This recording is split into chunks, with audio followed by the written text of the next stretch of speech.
పరిశుద్ధ మహోన్నతుడా గొప్ప దేవ జీవాధిపతికి వందనాలు స్తోత్రం. గత వారం అంతా కూడా నీ కృపలో విరామం వేసుకొని మరొక ఆదివారం దినమున ప్రభువుని సందర్శించి నువ్వు ఆరాధించిన కృపను మాకు ఇచ్చిన దాన్ని బట్టి స్తోత్రాలు. ఉదయకాల సమయంలో నీ సంఘానికి వచ్చిన వాళ్ళందరికీ జ్ఞాపకం చేసుకుని దేవుని బలహీనైన వారందరినీ జ్ఞాపకం చేసుకుని లేవనెత్తులకు ప్రార్థిస్తున్నాను. ఈ సమయం అంతా మన దీవెనకరంగా మీ నామానికి భయంకరంగా జరిగించున్నాయి. ప్రతి బిడ్డను నీ ఆధీనంలో ఉంచుకో, వాతావరణాన్ని నీ ఆధీనంలో ఉంచుకో.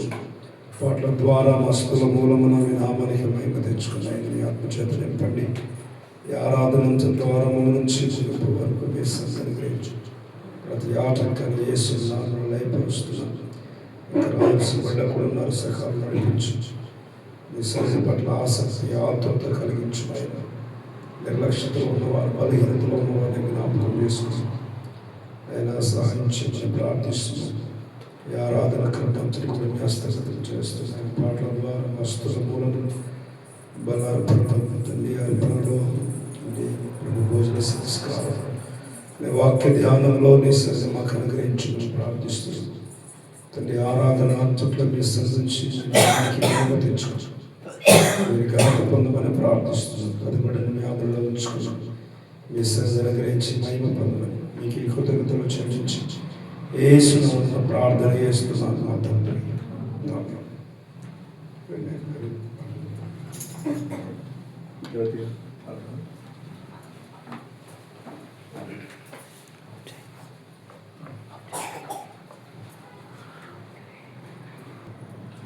హల్లెలూయా.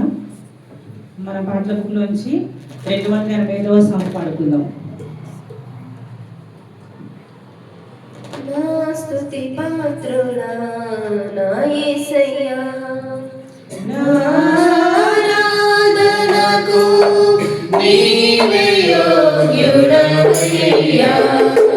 నా ఆరాధనకు నీవే యోగ్యుడవయ్యా, నా స్తుతి పాత్రుడా నా యేసయ్యా. నా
పరిపూర్ణత నా జీవిత గమ్యము నీ పరిపూర్ణత నా జీవిత గమ్యము నా స్తుతి పాత్రుడా నా యేసయ్యా నా ఆరాధనకు నీవే యోగ్యుడవయ్యా నా ఆరాధనకు నీవే యోగ్యుడవయ్యా నా స్తుతి పాత్రుడా నా యేసయ్యా. హల్లెలూయా.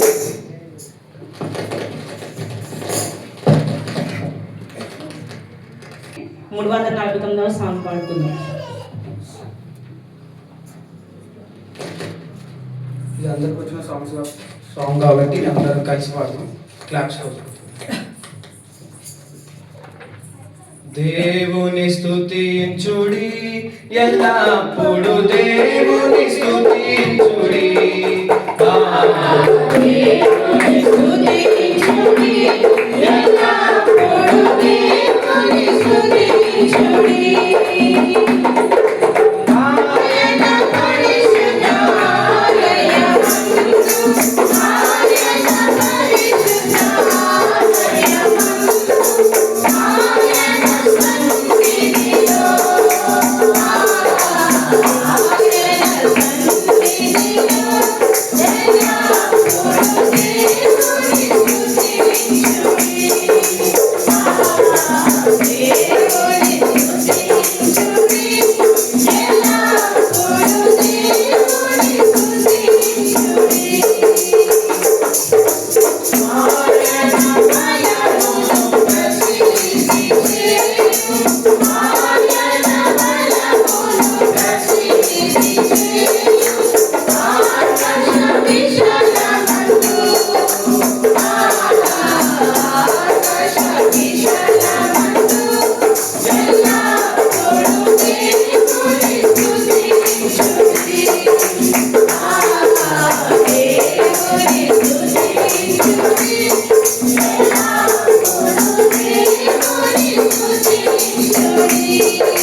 లేచి పడుతుంది పాస్టర్ చూపించుకుని ఆరాధన నడుస్తుంది.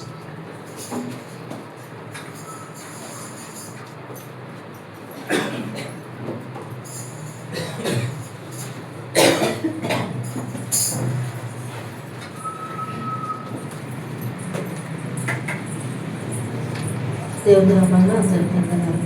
ఆరాధన కొరకైన చదివిన భాగం కీర్తనలు 22వ అధ్యాయం. కీర్తనలు 22 మొదటి నుంచి 15 వచనాలు. నేను ఒక వచనం, మీరు ఒక వచనం చదువు. నా దేవా నా దేవా, నీవేళ నన్ను విడనాడితివి, నన్ను రక్షింపక నా ఆర్తధ్వని వినక నీవేళ దూరముగా ఉన్నావు.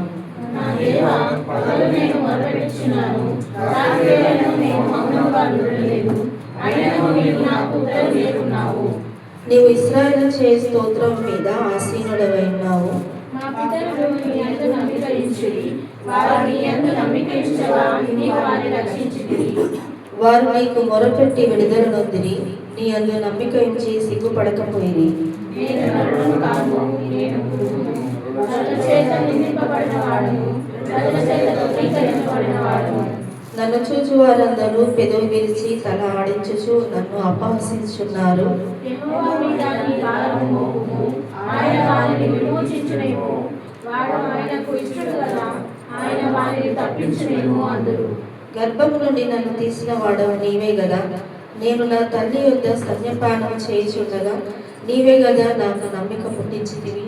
గర్భవాసి నన్ను మొదలుకొని నా పాదాలు నీవే, నా తల్లి నన్ను కన్నది మొదలుకొని నా దేవుడు నీవే. శ్రమ వచ్చి ఉన్నది, సహాయం చేయవాడెవడనూ లేడు, నాకు దూరంగా ఉండకుము. వృషభములు అనేకములు నన్ను చుట్టుకొని ఉన్నవి, భాషాని దేశపు బలమైన వృషభములు నన్ను ఆవరించి ఉన్నవి. చీల్చును గర్జించున్నట్లు సింహము వలె వారు నోళ్లు తెరుచున్నారు. నేను నీళ్ళ వలె పారవేయబడి ఉన్నాను, నా ఎముకల నీరు స్థానం తప్పి ఉన్నవి. నా హృదయము నా అంతరంగమందు మైనము వలె కరిగి ఉన్నది. 15వ వచనం అందరం కలిసి చదువుదాం. నా బలము ఎండిపోయి చిన్న పెట్టు అయ్యాను, నా నాలుక నా దవడను అంటుకొని ఉన్నది. నీవు నన్ను పేదల భూమిలో పడవేసి ఉన్నావు. చదవబడిన వాక్యంలో ఉదయకాల సమయంలో దేవుడు మన వెనుకలో దేవుడు దీవించుగాక. ఇది కూడా దావీదు రాసినటువంటి కీర్తన భాగం. ఇది ప్రధాన గాయకునికి అయ్యాలే షాహారు అను రాగం మీద పాడదగిన కీర్తన అని మనం చూస్తూ ఉంటున్నాం. ఈ కీర్తన భాగం మొదటి వచనం చూడగానే మనకు గుర్తొస్తుంది ఏంటంటే యేసుప్రభు యొక్క శిలువ ధ్యానాల్లో ఉన్నటువంటి మాట మనకు గుర్తొస్తుంది కదా. 7 మాటలు ఒక మాట, అది 7 మాటలు 4వ మాట, నా దేవా నన్ను ఎందుకు చేయి విడిచితివి అని కదా. ఏలి ఏలి లామా సబక్తా అని బిగ్గరగా ఆయన కేక వేసిన అనే మాట ఇక్కడ మనకు వినబడుతుంది. ఈ దావీదు కొన్ని వందల సంవత్సరాల క్రితమే ఈ కీర్తన రాసినప్పటికీ ఈ కీర్తన ప్రవచన వాక్యముగా యేసు ప్రభు శిలువ ప్రయాణంలో జరిగిన కొన్ని సంఘటనలు ఇక్కడ మనకు అనేకమైనటువంటి వచనాలు భాగంలో కనబడుతుంది. అంటే దావీదు జీవితంలో జరిగిన కొన్ని సంఘటనలు, అదేవిధంగా యేసు ప్రభు జీవితంలో జరిగిన సంఘటనలు కూడా ఇక్కడ మనకు కనబడుతున్నట్టుగా ఈ వాక్య భాగంలో కొన్ని వచనాలు మనకు కనబడుతుంటాయి. మొదటి వచనమే, నా దేవా నన్ను ఎందుకు చేయి విడనాడితివి అని ఒక క్వశ్చన్ మార్క్ అక్కడ పడింది. అంటే ఒక ప్రశ్న మనలో వస్తుంది ఎప్పటికీ, ఇలాంటి ప్రశ్న కదా. కొన్నిసార్లు దేవుడు మనల్ని చేయి విడిచినట్టుగా అనిపిస్తుంది. మన శ్రమలో, దుఃఖంలో, వేదనలో మనం వెళ్తా ఉన్నప్పుడు మన దేవుడు మన చేయి విడిచాడన్నట్టుగా అనిపిస్తుంది. కానీ నిజంగా దేవుడు మన చేయి విడుస్తాడా?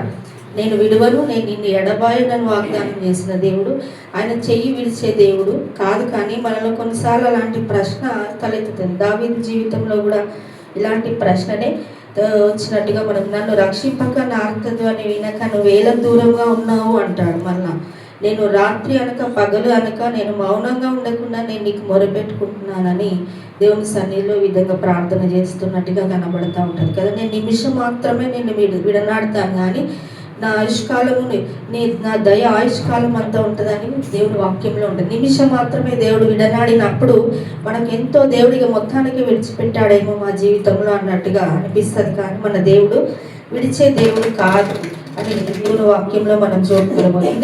ఇదే వచనము యేసుప్రభు జీవితంలో మనం చూడగలిగాక తన శ్రమల్లో ఉన్నప్పుడు నా దేవ నన్ను చేయి విడిచావు అని అంటాడు. నిజమే, ఆయన చేయి విడిచాడు ప్రభు. యేసు ప్రభు నీ కొరకు నా కొరకు మన పాపములందరి నిమిత్తము ఆయన చేయి తన కుమారుని విడవలసి వచ్చింది. ఎందుకంటే ఆయన చేయి విడవకపోతే ఈ రోజున మన చేయి ఆయన పట్టుకునేవాడు కాదు కదా. దొంగ ఊబిలో నుండి, జిగటగల దొంగ ఊబిలో నుండి మనల్ని లేవనెత్తడానికి, మన చేయి పట్టుకోవడానికి తండ్రి అయిన దేవుడు తన కుమారుని చేయి విడవలసి వచ్చింది కదా. పాపం అనే ఊబిలో నుండి ఆయన మనల్ని పైకి లేవనెత్తినాడు మన చేయి పట్టుకోవడానికి. కనుక కేవలం మనల్ని పట్టుకోవడానికే ఈ రోజున తన కుమారుని లోకంలోని పంపించాడు. తన కుమారుని చెయ్యి తండ్రి విడిచినాడు. కానీ ఈ రోజున అనేకులు తన కుమారుని చేయి విడిచి వెళ్ళిపోతున్నారు కదా. ఆయన పట్టుకోవడానికి వస్తే చాలామంది విశ్వాసులుగా ఉంటూ పట్టుకున్నట్టే పట్టుకుంటూ మనం వదిలి వెళ్ళిపోతున్నాం ఆయన చేతిని. కనుక మనము పట్టుకోవడానికి వచ్చిన తండ్రిని అందు మనం విశ్వాసం ఉంచితే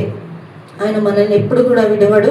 మన శ్రమలో దుఃఖంలో ఆయన మనల్ని ఆదరిస్తాడు, ధైర్యపరుస్తాడు అనే విషయాన్ని జ్ఞాపకం చేస్తూ ఉంటున్నాం. తర్వాత కింద వచనాల్లో చూస్తే గనక నువ్వు ఇశ్రాయేలు చేయి స్తోత్రం మీద ఆసీనుడవై ఉన్నావు అంటాడు. మా పితరులు నీ యందు నమ్మిక ఉంచిరి అంటాడు. వారు నీ యందు నమ్మిక ఉంచగా నీవు వారిని విడిపించితివి అంటారు కదా. ఇశ్రాయేలు ప్రజలు దేవుని యందు నమ్మిక ఉంచిరి. వారి యొక్క కష్ట సమయంలో 5వ వచనంలో చూస్తే కనుక వారు నీకు మొరపెట్టి విడుదల నొందిరి అంటాడు. కనుక దేవుని సన్నిధిలో ఇశ్రాయేలు ప్రజలు మొరపెట్టి దేవుని సన్నిధిలో వారి కష్టకాలం మందు దేవునికి మొరపెట్టినప్పుడు విడుదల పొందిరి. వారి స్తుతుల మీద నీవు ఆసీనుడవై ఉన్నావు అని కీర్తనకారుడు వివరిస్తూ ఉంటున్నాడు. కనుక దేవుడు స్తుతుల మీద ఆసీనుడై ఉండే దేవుడు. ఆసీనుడు అంటే ఒక సింహాసనం వేసి మన స్తుతుల మీద ఆయన కూర్చోబెట్టినట్టు అనమాట. ఎవరి జీవితాల్లో అయితే ఎక్కువగా స్తుతి ఉంటుందో దేవుడిని మనం అలా మన జీవితాల్లో ఒక ఉన్నత స్థితిలో ఉంచినట్టుగా మనం భావించవచ్చు. కనుక ఇశ్రాయేలు స్తోత్రం మీద ఆసీనుడైన దేవుడు అంటాడు. తర్వాత నీ అందు నమ్మిక ఉంచేవారు సిగ్గుపడకపోయిరి అని ఇక్కడ దేవుడి వాక్యంలో మనం చూస్తూ ఉంటున్నాం. కనుక దేవునికి వారు మొరపెడితే విడుదల పొందారు. దేవుని యందు నమ్మిక ఉంచితే సిగ్గుపడలేదు. కనుక మన జీవితాల్లో కూడా మనం దేవునికి మొరపెడితే ఎలాంటి పరిస్థితుల్లోనైనా దేవుడు మనకు విడుదలను కలిగిస్తాడు. దేవుని యందు నమ్మిక ఉంచితే ఆయన మనల్ని ఎప్పుడు కూడా ఏ పరిస్థితుల్లో కూడా ఆయన మనల్ని సిగ్గుపరచని దేవుడు అని ఈ వాక్య భాగం ద్వారా మనం తెలుసుకోవచ్చు. తర్వాత 7వ వచనం నుంచి 8-9 వచనాలు చూస్తే ఇక్కడ మన యేసు ప్రభుని గురించినటువంటి వచనాలు కనబడతాయి కదా. నరుల చేత నిందింపబడిన వాడను, ప్రజల చేత తృణీకరించబడిన వాడను, నన్ను చూచిన వారందరూ కూడా పెదవి విడిచి నన్ను అపహసిస్తున్నారు అని కదా. యేసు ప్రభు కూడా తన జీవితంలో చూస్తే శిలువ ప్రయాణంలో అనేకులు ఆయనను దూషించారు, హింసించినారు. ఒక తృణీకరించబడిన వాడుగా ఆయన జీవితం మనకు కనబడుతుంది కదా.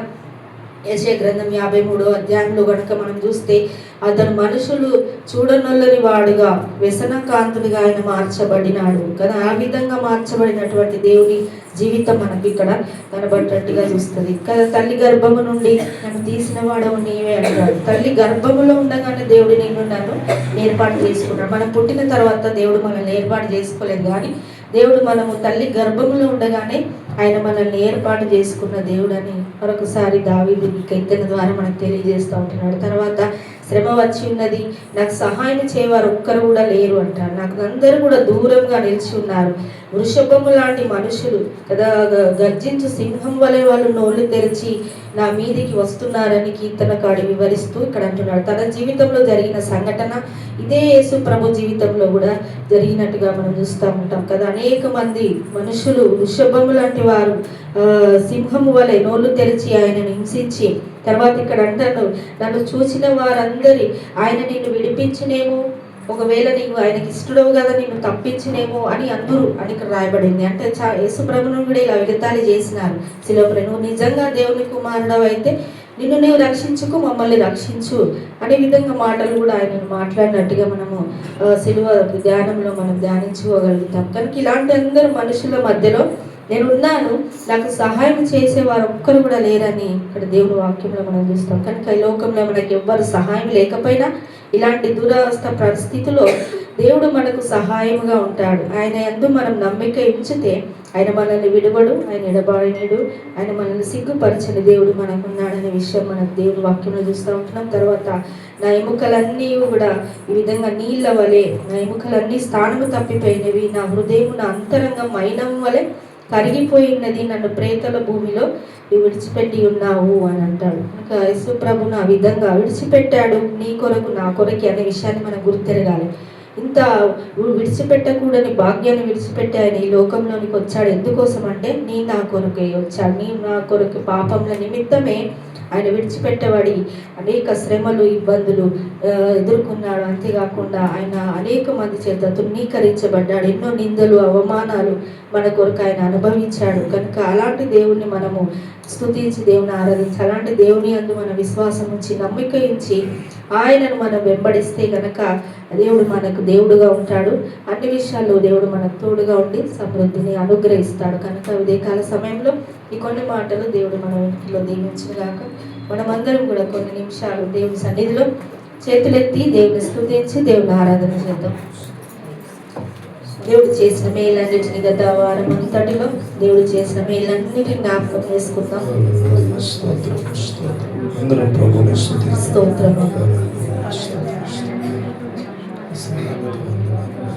అందరూ కూడా దేవుని నామాన్ని స్తుతించడానికి ఆనందించడానికి లోకం దేవుడు మన సజీవ లెక్కలు ఉంచినాడు కదా. అందుకే మనం స్తుతించి దేవుని ఆరాధన చేద్దాం. స్తోత్రం అని చెప్తాము. ఎన్నో ప్రమాదాలు తప్పించి ఎంతో మంది లోకాన్ని విడిచి వెళ్ళిపోయినారు, కానీ దేవుడు ఈ ఆధిక్యతను దేవుడు మనకి ఇచ్చినాడు. ఆయన సన్నిధిలో నిలిచే ధన్యతను ఈరోజు మనకి ఇచ్చినాడు. కుటుంబంగా దేవుని స్తుతించే కుటుంబం దేవుడు మనకి ఇచ్చినందుకు దేవుని స్తుతిద్దాం. ఆయన చేసిన బలియాగంను కూడా జ్ఞాపకం చేసుకుందాం. ఆయన నీ కొరకు నా కొరకు ఆయన రిక్తునిగా చేసుకొని మనుషులెవ్వరు చూడనుండని వాడుగా ఆయన ఈ లోకంలో నీ కొరకు నా కొరకు శ్రమ అనుభవించినాడు. నీ చెయ్యి నా చెయ్యి పట్టుకోవడానికి ఆయన తండ్రి చెయ్యిని కూడా విడిచివలసి వచ్చింది. కనుక అలాంటి గొప్ప దేవుణ్ణి, అలాంటి గొప్ప తండ్రిని, మనకు కుమారుని ఇచ్చినటువంటి ఆ గొప్ప తండ్రిని దేవుని స్తుతించి దేవుని ఆరాధన చేద్దాం. ఆయన నామాన్ని గొప్ప చేద్దాం. దేవుని స్తుతిద్దాం. హల్లెలూయా.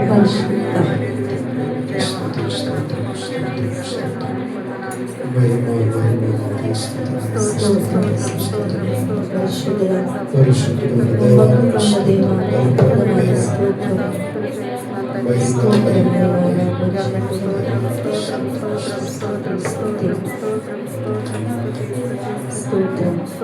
మా దేవాతి దేవనీకే చెయ్యెత్తి మొక్కిదాము, చేసెదము వందనాలు.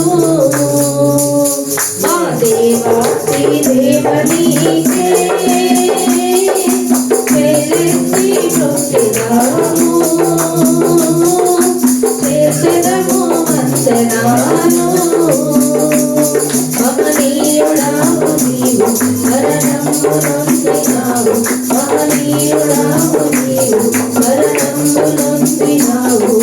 మానవులమైన మాకు మోక్షమే చూపినావా, మా పాపమే బాపినావా. మానవులమైన మాకు మోక్షమే చూపినావా, మా పాపమే బాపినావా.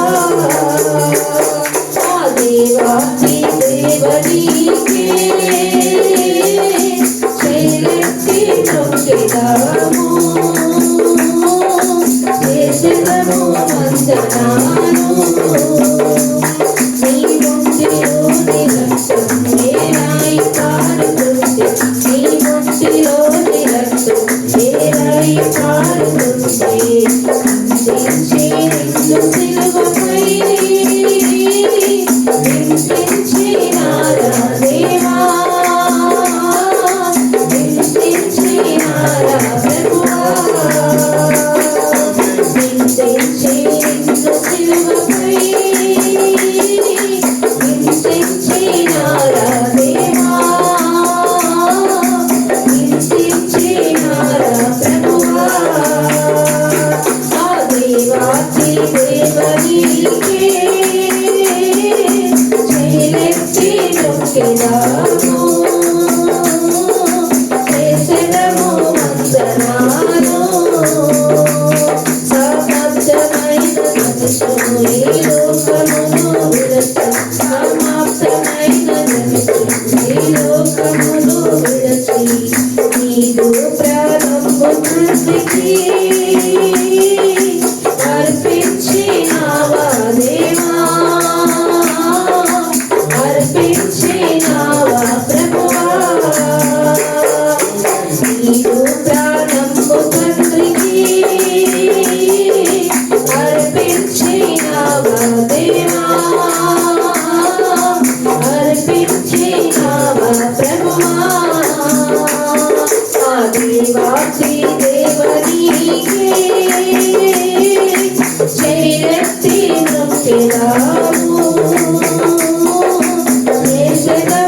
హల్లెలూయా. దేవుని నామానికి మహిమ కలుగుగాక.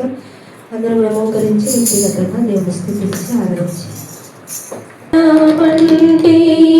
నా జీవితాన్ని మధురముగా మార్చి గణపరచెనా నా ప్రేమ చేత కాదు నీ ప్రేమ చేతనే నా ప్రేమ చేత కాదు నీవు నన్ను ప్రేమించి రక్తాన్ని చిందించి నన్ను రక్షించావు రక్తాన్ని చిందించి నన్ను రక్షించావు యేసయ్యా యేసయ్యా నా యేసయ్యా యేసయ్యా యేసయ్యా నా యేసయ్యా నీతో గడిపే ప్రతి క్షణము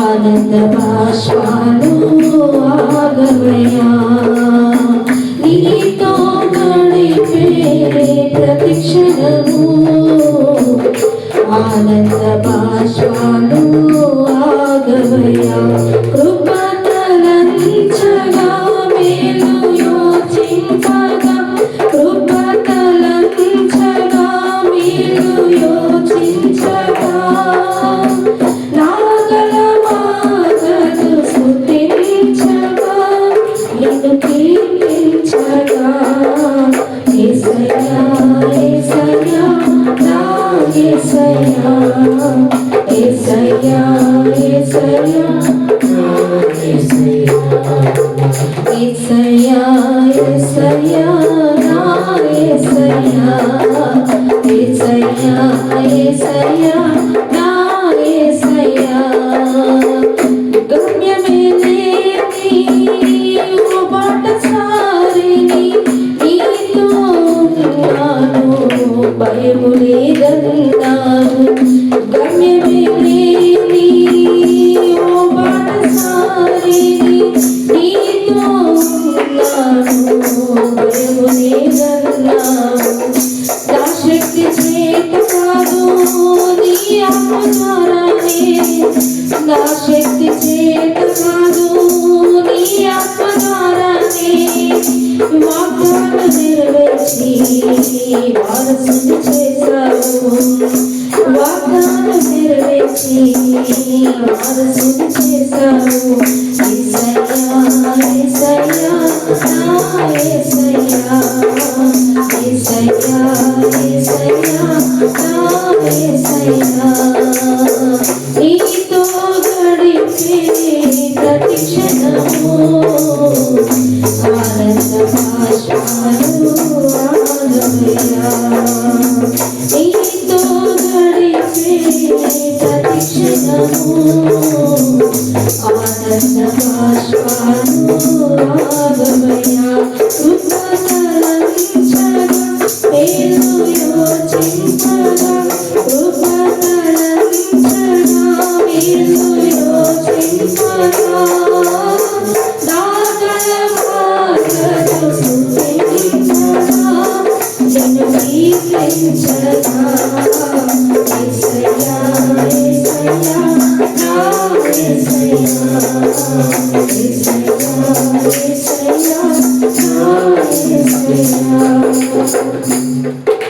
పరిశుద్ధుల ప్రేమ నమ్మకం కలిగిన గొప్ప దేవ ఘనమైన ఉన్నతమైన ప్రభా శ్రేష్టమైన నామాన్ని బట్టి మీకు వందనాలు స్తోత్రం చెల్లిస్తున్నాం తండ్రి దేవా ప్రేమించి మీరు మాకు ఇచ్చిన పరిశుద్ధ పునరుత్థాన దినమును బట్టి మీకు వందనాలు స్తోత్రం చెల్లిస్తుంటున్నాము నాయన ఆశ్చర్యకరుడు ఆలోచనకర్త బలవంతుడమైన దేవా నిత్యుడవగా తండ్రి మీకు వందనాలు స్తోత్రం నిత్యము పరిశుద్ధులవని పొగడబడుచున్న మా దేవా మీకు వందనాలు స్తోత్రం దేవా పూజనీయుడ మా స్తుతికి పాత్రుడవు మా ఆరాధనకు యోగ్యుడమైన తండ్రి మీకు వందనాలు స్తోత్రం చెల్లిస్తుంటున్నాము ప్రభా మీరు ఇచ్చిన ఈ పరిశుద్ధ దినంలో ప్రభా తండ్రి కుటుంబంగా సంఘంగా వ్యక్తిగతంగా తండ్రి నీ ఎదుట చేరి నీ ఎదుట సాకిలప్పటి నేను స్తుతించి నేను గణపరచడానికి మీరు ఇచ్చిన ఈ కృపాధన్యతను బట్టి మీకు వందనాలు స్తోత్రం చెల్లిస్తుంటున్నాము తండ్రి. వారమంతట్లో మా జీవితాల్లో మీరు చేసిన మేలన్నిటిని బట్టి మీకు వందనాలు. ప్రతి అపాయంలో తప్పించి దేవదృష్టి నుంచి తప్పించి ప్రభా నీ సన్నిధిలో సజీవులుగా మమ్మల్ని నిలబెట్టినందుకే మీకు వందనాలు స్తోత్రం చెల్లిస్తుంటున్నాము తండ్రి. మీరు మా కొరకే దాన్ని విడిచిపెట్టకూడని వాక్యాన్ని విడిచిపెట్టి ప్రభా లోకంలోనికి వచ్చి మా అందరి పాపముల నిమిత్తమై తండ్రి నిన్ను నీవు రిక్తునిగా చేసుకొని ప్రభా తండ్రి నీ రక్తాన్ని చిందించి మమ్మల్ని పవిత్రులుగా చేసినందుకే మీకు వందనాలు స్తోత్రం చెల్లిస్తుంటున్నాము ప్రభా. మీకు వందనాలు ప్రభా. మీకు చేసిన త్యాగం అంతటిని బట్టి మీకు వందనాలు ప్రభా. మేము ఇంకా శత్రువులుగా నడుచుకుంటున్నాం కానీ ప్రభా తండ్రి మీరు మా కొరకు ప్రభా తండ్రి నీ కుమారుని తండ్రి చేతిని విడిచిపెట్టారు. అందుని బట్టి నీకు వందనాలు చెల్లిస్తుంటున్నాము తండ్రి. మా చేయి పట్టుకొని దేవా పాప భూమిలో నుండి మమ్మల్ని లేవనెత్తినందుకే మీకు వందనాలు స్తోత్రాలు చెల్లిస్తూ ప్రభా తండ్రి మమ్మల్ని నిలబెట్టి రాజులైన యాజక సమూహముగా చేసినందుకే మీ కృతజ్ఞతలు చెల్లిస్తుంటున్నాము ప్రభా. ఈ కాల సమయంలో గతించిన వారం అంతట్లో దేవా తండ్రి నేను బ్రతమెట్లో తండ్రి నా పట్ల బిడ్డల పట్ల కుటుంబం పట్ల సంఘం పట్ల మీరు చేసిన ప్రతి మేలును బట్టి కూడా మీకు వందనాలు స్తోత్రాలు చెల్లించుకుంటూ ప్రభా ఈ కాల సమయంలో నీ సన్నిధిలో నిలబడే భాగ్యంను నాకు ఇచ్చినందుకే మీకు వందనాలు. నీ ఎదుట సాగిలపడి స్తుతించే ఇంత గొప్ప ధన్యత నాకు ఇచ్చినందుకే మీకు వందనాలు స్తోత్రం. మీ రక్షణ వస్త్రం మా అందరికి ఇచ్చినందుకే మరొకసారి మీకే వందనాలు స్తోత్రాలు చెల్లించుకుంటూ ప్రభా మీరు చేసిన మేలన్నిటినీ మీ త్యాగం అంతటిని జ్ఞాపకం చేసుకొని ఏమి ఇచ్చిన రుణాన్ని నేను తీర్చలేక ప్రభా నన్ను నేను తగ్గించుకొని మీ నామం హెచ్చిస్తూ ఘనపరుస్తూ ఈ కొద్ది స్తుతి ఆరాధన మీకే సమర్పిస్తుంటున్నాను మా తండ్రి. ఆమేన్. పరిశుద్ధ భోజన సంస్కారంలో పాల్పొందడానికి సిద్ధపడదాం. మీ బాప్తిస్మం పొందిన ఇది ఆయన శరీరము ఆయన రక్తము ప్రభువుని జ్ఞాపకం చేసుకోవడానికి నేను క్షమించండి. ఆయన శిలువయాన్ని జ్ఞాపకం చేసుకుని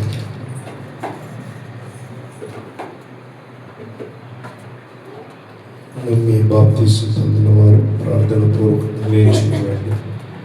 ఇది ఆయన శరీరము ఆయన రక్తం మన విమోచన క్రయధనమైన చెల్లించాడు. ఆయన రక్తం చేత ప్రతి పాపం తుడిచి మన శిక్షణ యావత్తు మన భుజం మీద వేసుకుని మన భారమంతను మోసుకుని లోక పాపము మోసుకుని దేవుని గొర్రె పిల్ల ఆయన శరీరమందు మన శిక్షణ భరించాడు. మనకు విమోచన విడుదల పాప క్షమాపణ పరిశుద్ధత నీతిని పౌరసత్వాన్ని పరలోకపు ఆధిక్యతను దేవుడిచ్చి ఇందుకొరకై ఆయన జ్ఞాపకం చేసుకుంటూ యోగ్యముగా ప్రభు భోజన సంస్కారంలో పాల్పొందుదాం. నమ్మి బాప్తిస్మం వారు లేచినప్పుడు పాత్ర మీదకి వచ్చినప్పుడు చిన్న ముక్క విరుచుకుని పాత్రను చేతిలోకి తీసుకొని అందరం ఒకేసారి కృతజ్ఞతలు చెల్లించి ప్రభు భోజన సంస్కారంలో పాల్పొందుదాం. ఇది ఆయన శరీరం ఆయన రక్తం.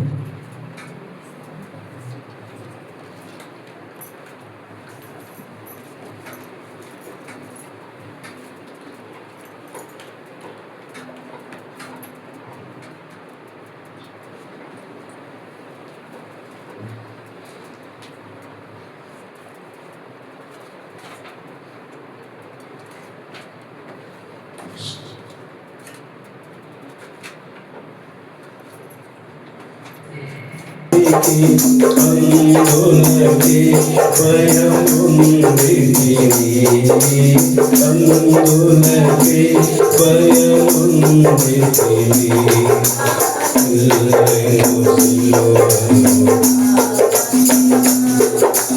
యేసు ప్రభు నీతి క్షమా సిలువను సిలువను పాపక్షమా నమ్మిన వారిని పాదనమనియు నెమ్మదినొసగే నా ప్రభువని నమ్మిన వారిని పాదనమనియు నెమ్మదినొసగే నా ప్రభువని నమ్మితిని పాదములను నీ పాదములను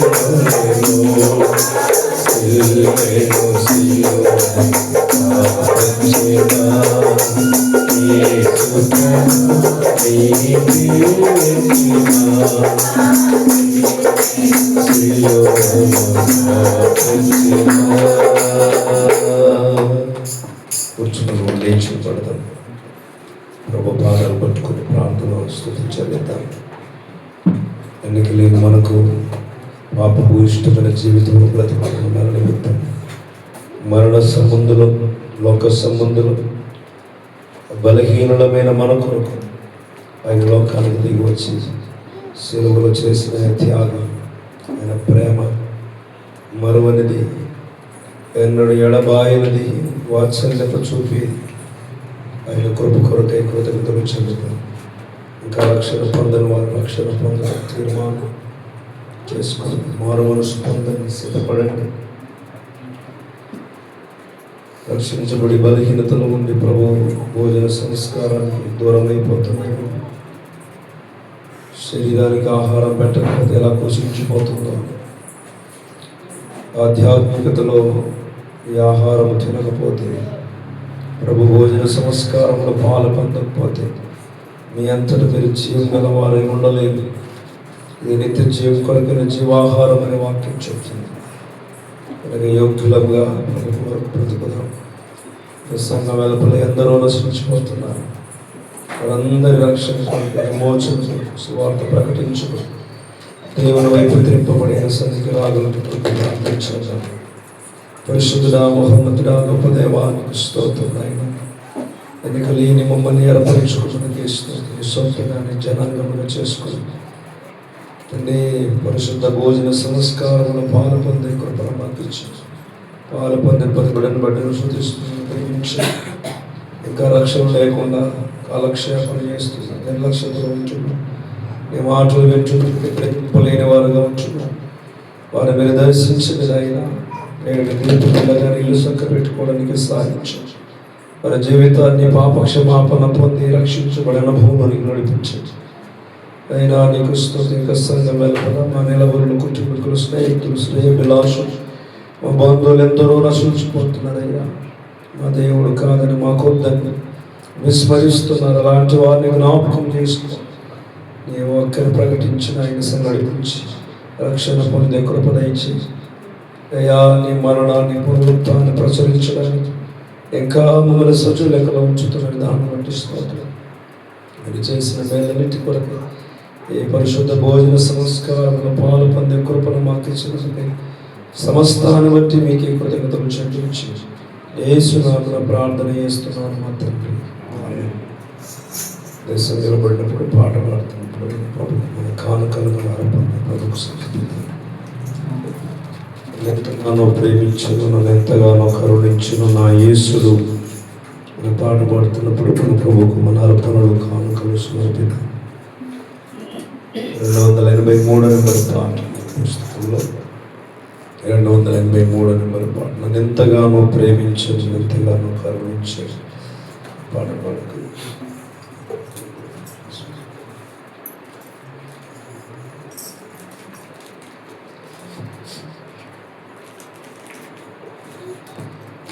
నన్నెంతగానో ప్రేమించెను,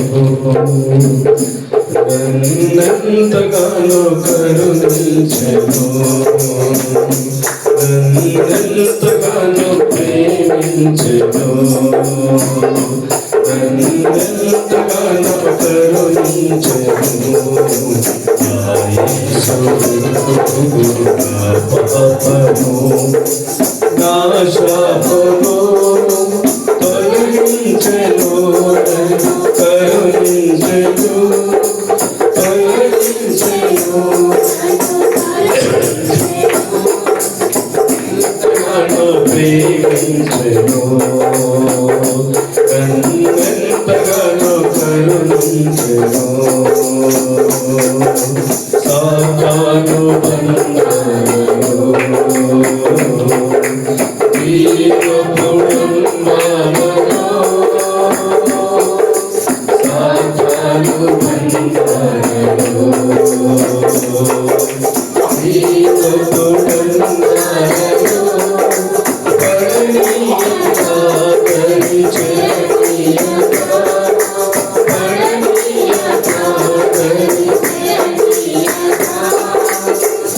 కృపలో నియతంలో నిలిపెను తన కృపలో నియతంలో నిలిపెను నన్ను తనలో ప్రేమించెను నన్ను తనలో ప్రేమించెను సత్యంబు దేవుడు ఈ బ్రతుకు సాఫల్యము సత్యంబు దేవుడు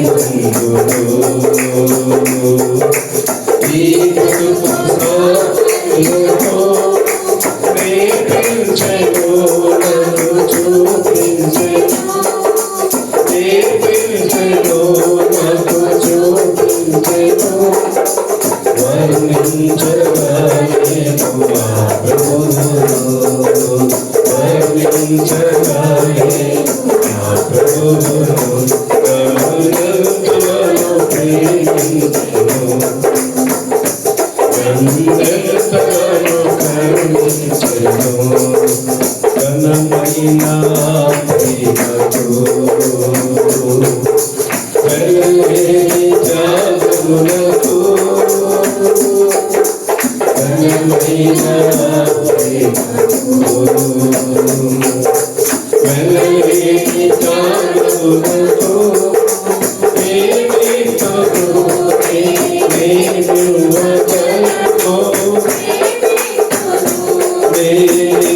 ప్రేమివదనో నన్ను నేను ఆ ప్రభువు సమర్పించును నన్ను నేను ఆ ప్రభువు సమర్పించును నన్ను ప్రేమించెను నన్ను కరుణించెను నన్ను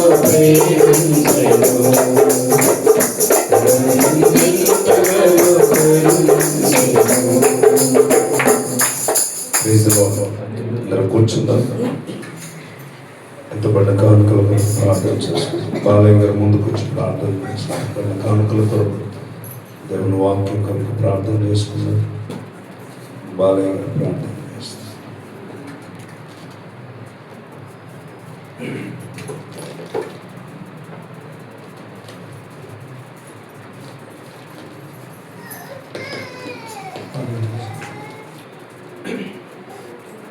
ప్రభువైన పరిశుద్ధుడా పవిత్ర అయ్యా సర్వాధికారి నీకు వందనాలు స్తోత్రములు నాయన.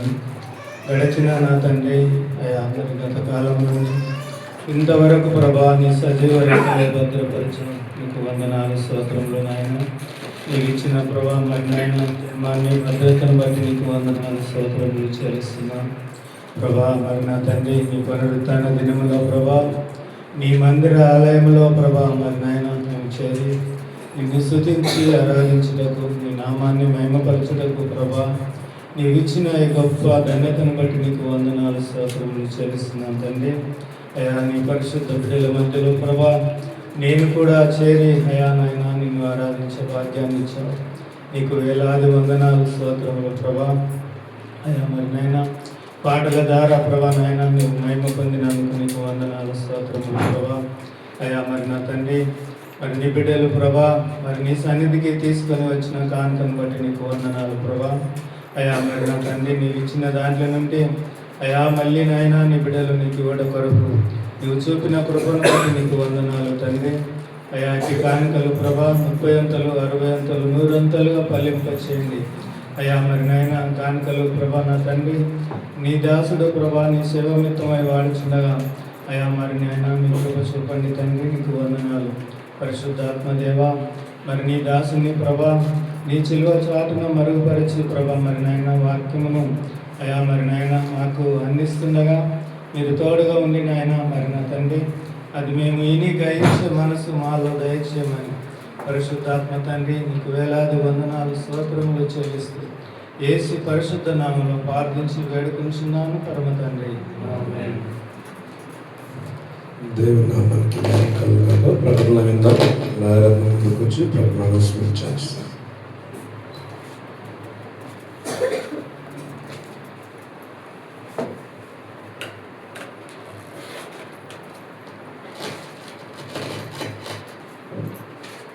సంఘ ప్రకటనలు గమనిద్దాం. ప్రతి ఆదివారం ఉదయం 10:30 గంటలకు ఆరాధన ప్రారంభించబడుతుంది. అందరూ కుటుంబ సమేతంగా ఆరాధించి అందులో పాల్గొనవలసిందిగా మనవి చేస్తున్నాం. ఆరాధన సమయం 10:30 గంటలకు. సండే స్కూల్ ప్రతి ఆదివారం 9 గంటలకు జరుగుతుంది. మీ పిల్లలు పంపించవలసిందిగా మనవి చేస్తున్నాము. సండే స్కూల్ సమయం 9 గంటలకు. ఆరాధన సమయం వచ్చేసి 10:30 గంటలకు. మొదటి మరియు మూడవ మంగళవారం స్త్రీల సహవాస కూడిక ఉంటుంది. సాయంత్రం 7:30 గంటలకు. ఆన్లైన్ ఫోన్ కాన్ఫరెన్స్ ద్వారా ఉంటుంది. స్త్రీలందరూ పాల్గొనవలసిందిగా మనం చేస్తున్నాం. రెండవ బుధవారము ప్రతి నెల గృహ కూడిక ఉంటుంది. ఈ ఫిబ్రవరి నెలలో 11వ తారీఖు రోజు ఉంటుంది. సాయంత్రం 7:30 గంటలకు కేజీఆర్ సురేందర్ గృహంలో ఉంటుంది. అందరూ పాల్గొనవలసిందిగా మనం చేస్తున్నాం.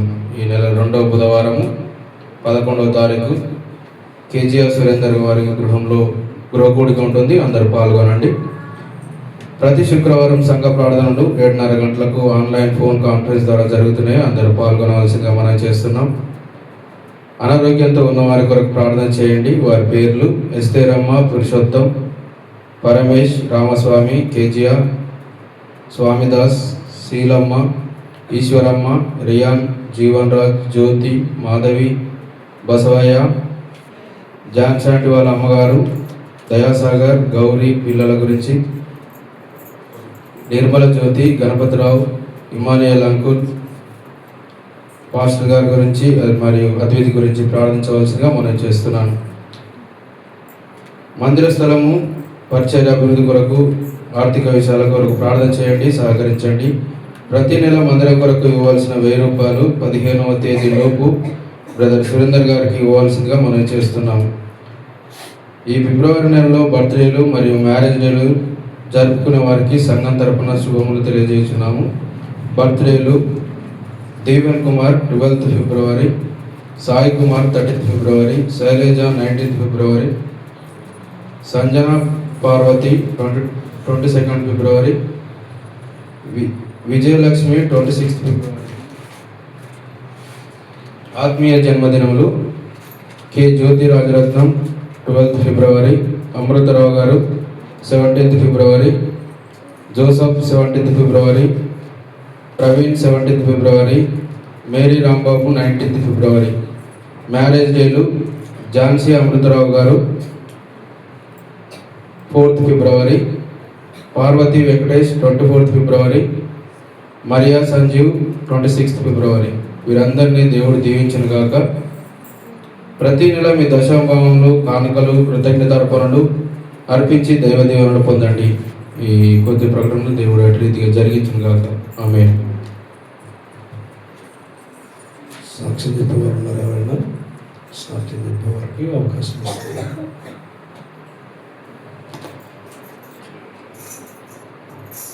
దేవుని నామమున మీకు అందరికి వందనాలు తెలియజేస్తున్నాను.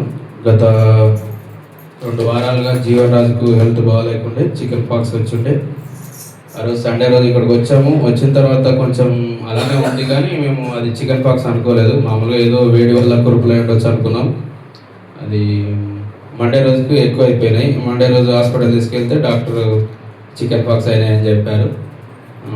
తర్వాత మీరందరూ ప్రార్థన చేశారు. దేవుడు ముట్టి స్వస్థపరిచాడు. ఒక వారం రోజులకి మొత్తం కంప్లీట్గా స్వస్థత జరిగింది. త్వరగానే పెద్దలకి ఏం రాకుండా దేవుడు కృప చూపించాడు. మీ అందరి ప్రార్థన దేవుడు విన్నాడని నేను నమ్ముతున్నాను. అదేవిధంగా మంచి ఆరోగ్యాన్ని అనుగ్రహించినందుకు దేవునికి వందనాలు చెల్లిస్తున్నాను. మీకు అందరికీ వందనాలు చెల్లిస్తున్నాను. అదేవిధంగా నా కుటుంబం కొరకు ప్రార్థించండి. అదేవిధంగా నా జాబ్ విషయాలు కూడా ప్రార్థించండి. ఆదివారం అయితే వీక్ ఆఫ్ ఇచ్చారు, కానీ అది ఆల్టర్నేట్గా జరుగుతుంది కాబట్టి నేను ఒక్కొక్క వారం రాలేకపోతున్నాను. అందు గురించి ప్రార్థించండి. అదేవిధంగా నా జాబ్ విషయం కూడా ప్రార్థించండి. నా కుటుంబ విషయం కూడా ప్రార్థించండి. ఆరోగ్య విషయాల్లో, ఆర్థికంగా కూడా ప్రార్థించండి. ఈ చిన్న సాక్ష్యం దేవుడు దీవించును గాక. ఆమేన్.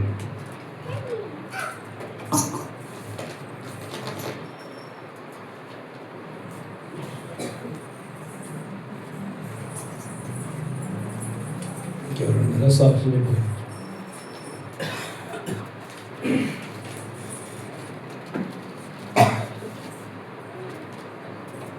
దేవుని నామంలో అందరికీ వందనాలు.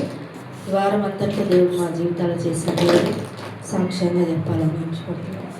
పోయిన వారం నుంచి ఇప్పటి వరకు ఇద్దరం కూడా సిక్కేదాము బాగా. కరోనా తర్వాత మళ్ళీ ఇట్లనే అనుకుంటున్నాను. నీకు అంతగా అనిపించింది.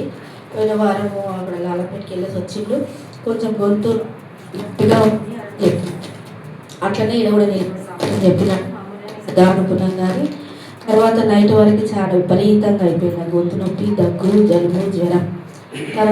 తర్వాత వచ్చింది ఎగ్జామ్ నుంచి చిన్నదానికి వచ్చింది. తర్వాత ఈ విధంగా కుటుంబం అంతా ముగ్గురం ఎక్కువ అతిథి మాతో ఉంటుంది కాబట్టి దినమంతా ఆ పిల్ల అమ్మాయికి ఎఫెక్ట్ అయింది. అమూల్యాల గీత స్కూల్కి వెళ్తాం కాబట్టి దేవుడి కృపను బట్టి దేవుడు మన బిడ్డలకు దగ్గు కానీ జలుబు కానీ రాకుండా దేవుడు కృప చూపించినాడు. తర్వాత ఈ విధంగా గొంతు నొప్పి, ఎంత గొంతు నొప్పిలు అంటే ఇద్దరికి గొంతు మారింది. మీకు కూడా అర్థమవుతుంది వచ్చిన గొంతు. ఆ విధంగా ఉదయకాల ప్రార్థనలో లేచినప్పుడు కానీ చెప్పడానికి కానీ ఎంతో ఇబ్బందిగా అయ్యేది. అయినప్పటికీ దేవుని కృపను బట్టి దేవుడు నడిపించినాడు. వారం అంతా కూడా దాసునికి కూడా ఆరోగ్యం ఇచ్చినాడు. ఈ రోజున సండే రోజు మరి దేవాన్ని సన్నిధిలో నిలబడాలి, మరి వాక్య పరిచయం చేయాలి, దేవుని సన్నిధిలో మరి ఆరాధనలో నిలబడాలని ప్రార్థన చేసుకుని దేవుని సన్నిధిలో నిలబడ్డాం. నేను అనుకున్నా వచ్చే వరకైనా నిలబడతానా లేదా, నేను అంత కంటిన్యూగా దగ్గు వచ్చింది. నాకు పొద్దున్న నుంచి అయితే వచ్చిందంటే ఒక 10 నిమిషాలు దాకా దగ్గు కంటిన్యూ వస్తూనే కళ్ళ నిమ్మటి నీళ్ళు. మరి అయితే వరకు తగ్గకుండా ప్రభా నీ కృపలో నన్ను నిలబెట్టాను, దాన్ని చేసుకుని నిలబడ్డాను. బట్టి దేవుడు ప్రతిదినము కూడా మీరు ప్రార్థన వరకు కుటుంబం వరకు మీరు ప్రార్థన చేసిన మీ అందరికీ కూడా దేవుడి నామంలో వందనాలు. దేవుడు ఇచ్చిన ఈ గొప్ప స్వస్థతను బట్టి మరి దేవునికి వందనాలు. ఈ రోజున దేవుని సన్నిధిలో మరి విధంగా బ్రతికి సజీవంగా ఉండి మరి ఈ విధంగా ఉన్నామంటే అది కేవలం దేవుని కృపనే. మరి అందుని బట్టి దేవునికి వందనాలు. దేవుడు ఇచ్చిన స్వస్థతను బట్టి దేవునికి స్తోత్రం. ఎంత సాతాను శోధించిందంటే ఈ వారంలో అంతగా శోధించింది. ఆయన చూసుకోవాలి, దాన్ని చూసుకోవాలి, ఇటు మళ్ళీ నన్ను నేను కంట్రోల్ చేసుకోవాలి. విధంగా చాలా ప్రార్థనలో పోరాడిన ఈ వారంలో అయితే మరి దేవుడు నాకు చూపించి, నాకు ఈ శోధన వెళ్ళిపోయేలాగా నాతో మాట్లాడు ప్రభా, నాకు చూపించి అన్నప్పుడు దేవుడు నాకు చూపించినాడు. అది నేను అయ్యగారు కూడా చెప్పలేదు. కానీ ఒక ఆమె బయట నిలబడ్డది, ఇక్కడ నిలబడింది, అనుమానంగా అనిపించింది. ఒక ఆమె నిలబడి చూస్తూ ఉంది, మా దిక్కు చూస్తూ ఉంది. ఎక్కడికి వెళ్ళి వచ్చినావు నువ్వు అని అడిగిన నేను ఆమెను అడిగిన, ఎక్కడి నుంచి వచ్చినావు నువ్వు, ఇక్కడ నిలబడ్డావు ఏంటి, ఎక్కడి నుంచి వచ్చినావు, మీ ఇల్లు ఎక్కడ, మీది ఎక్కడ అని అడిగితే చెప్పట్లేదు. పోతున్నా అనుకుంటూ గేట్ బయటకు వెళ్ళిపోయింది. పోతున్నా, మా ఇల్లు ఎక్కడ ఉంది, నేను అక్కడి నుంచి వచ్చిన అని చెప్పి నేల మీద మొహం వేసుకొని పోతా ఉంది. అప్పుడు అనుకున్న నిజంగా సాతాను ఇంతగా శోధించినాడు. వారం అంతట్లో దేవా మీరు ఇచ్చిన విజయాన్ని బట్టి, దేవా ఇచ్చిన ఈ స్వస్థతను బట్టి సాతానుకు అప్పగించకుండా దేవ మమ్మల్ని కాపాడినందుకు మీకు వందనాలని దేవుడు చెప్పుకున్నాను. కేవలం దేవుని కృప బట్టి ఈ రోజున మేము బ్రతుకున్నాం. అందుని బట్టి దేవునికి వందనాలు. మీరందరూ కూడా మా కోసం ప్రార్థన చేయాలి. ఇంకా దేవుని వాక్యాన్ని బోధిస్తున్నప్పుడు ఈ విధంగా సాతాను దాని దాసును కూడా నోరు నొక్కేయాలని ఎంతగానో చేసింది. కానీ దేవుడు కృపను బట్టి నిలబెట్టినాడు. కనుక ఆరోగ్యం కొరకు కూడా ప్రార్థన చేయండి. పిల్లల కొరకు, పరిచర్య కొరకు వ్యక్తిగతంగా మీరందరూ కూడా మా కోసం ప్రార్థిస్తారని నాకు కొద్ది సాక్ష్యాన్ని దేవుడు దీవించను గాక. ఆమేన్.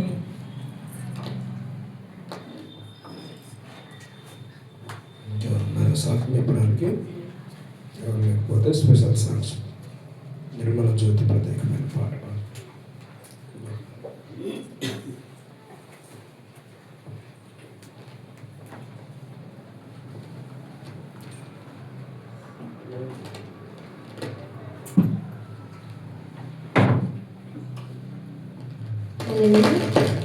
అడిగే వాటి కంటే, ఊహించే వాటి కంటే, అడిగే వాటి కంటే, ఊహించే వాటి కంటే అధికముగా చేయగలవు యేసయ్యా. నన్ను నడిపే సారథి నీవేనయ్యా. అధికముగా చేయగలవు యేసయ్యా. నన్ను నడిపే సారథి నీవేనయ్యా.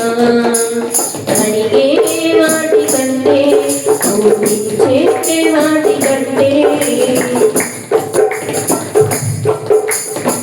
చేసి ఉన్న ప్రార్థన నేను మరచిపో నీవు మరచిపోవునా నా మంచి నాయన చేసి ఉన్న ప్రార్థన నేను మరచిపోయినా నీవు మరచిపోవునా నా మంచి నాయన అవసరానికి చదువే నా దీనయాచన అవసరానికి చదువే నా దీనయాచన పట్టజాల పోతినా నీవిచ్చిన దీవెన పట్టజాల పోతినా నీవిచ్చిన దీవెన అధికముగా చేయగలవు యేసయ్యా నాకు చాలిన దేవుడవు నీవేనయ్యా అధికముగా చేయగలవు యేసయ్యా నాకు చాలిన దేవుడవు నీవేనయ్యా అడిగే వాటి కంటే ఊహించే వాటి కంటే అడిగే వాటి కంటే ఊహించే వాటి కంటే అల్పమైన వాటిని ఆశించును నా హృదయం అధికమైన మేలను దాచును నీ మంచిదనం అల్పమైన వాటిని ఆశించును నా హృదయం అధికమైన మేలను దాచును నీ మంచిదనం ఏది నిన్ను కోరాను తెలియని నా వెర్రితనం ఏది నిన్ను కోరాను తెలియని నా వెర్రితనం ఏది నాకు కావాలో ఇచ్చు నీ జ్ఞానం ఏది నాకు కావాలో ఇచ్చు నీ జ్ఞానం అధికముగా చేయగలవు యేసయ్యా నన్ను నడిపే సారథివి నీవేనయ్యా అధికముగా చేయగలవు యేసయ్యా నన్ను నడిపే సారథివి నీవేనయ్యా అడిగే వాటి కంటే ఊహించే వాటి కంటే అడిగే వాటి కంటే ఊహించే వాటి కంటే అధికముగా చేయగలవు యేసయ్యా నన్ను నడిపే సారథివి నీవేనయ్యా అధికముగా చేయగలవు యేసయ్యా నాకు చాలిన దేవుడవు నీవేనయ్యా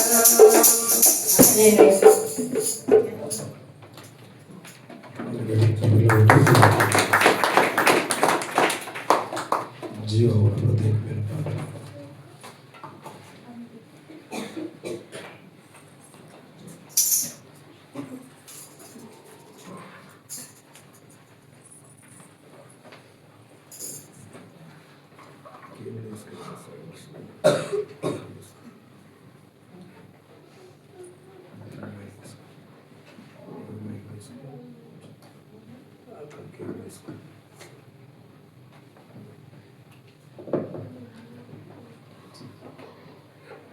హల్లెలూయా.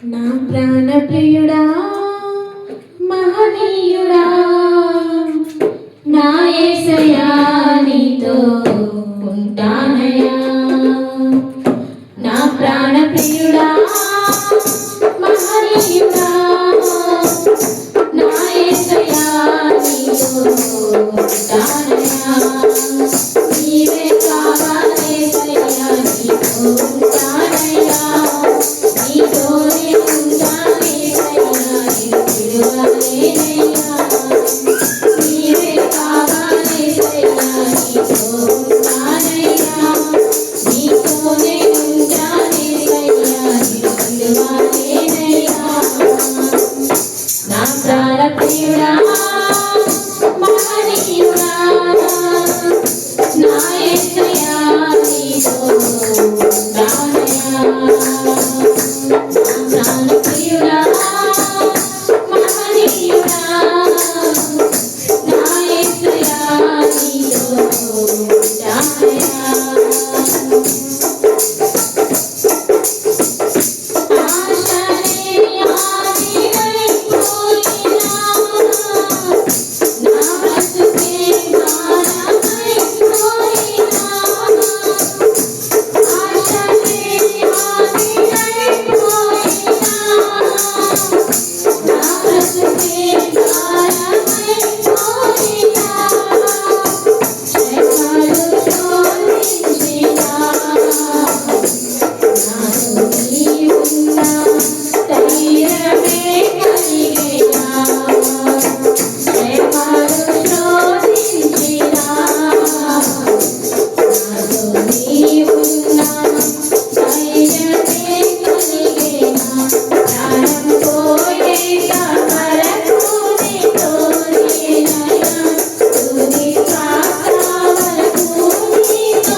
నా ప్రాణప్రియుడా మహనీయుడా నా యేసయ్యా నీతో ఉంటానయ్యా నా ప్రాణప్రియుడా మహనీయుడా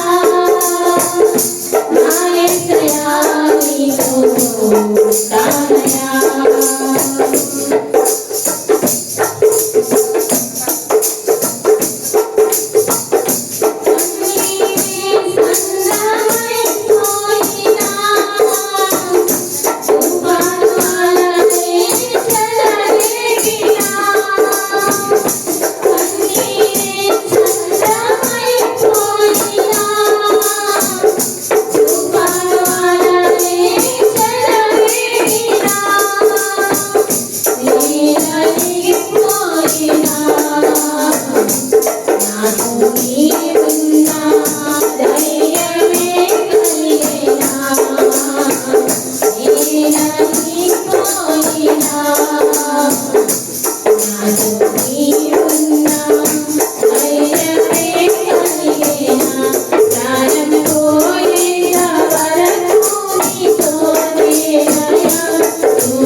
నా ప్రాణప్రియుడా మహనీయుడా నా యేసయ్యా నీతో ఉంటానయ్యా నా ప్రాణప్రియుడా మహనీయుడా నా యేసయ్యా నీతో ఉంటానయ్యా నీవే కావాలి యేసయ్యా నీతో ఉంటానయ్యా నీతోనే ఉంటాను యేసయ్యా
సాక్ష్యం ఏంటంటే ఫస్ట్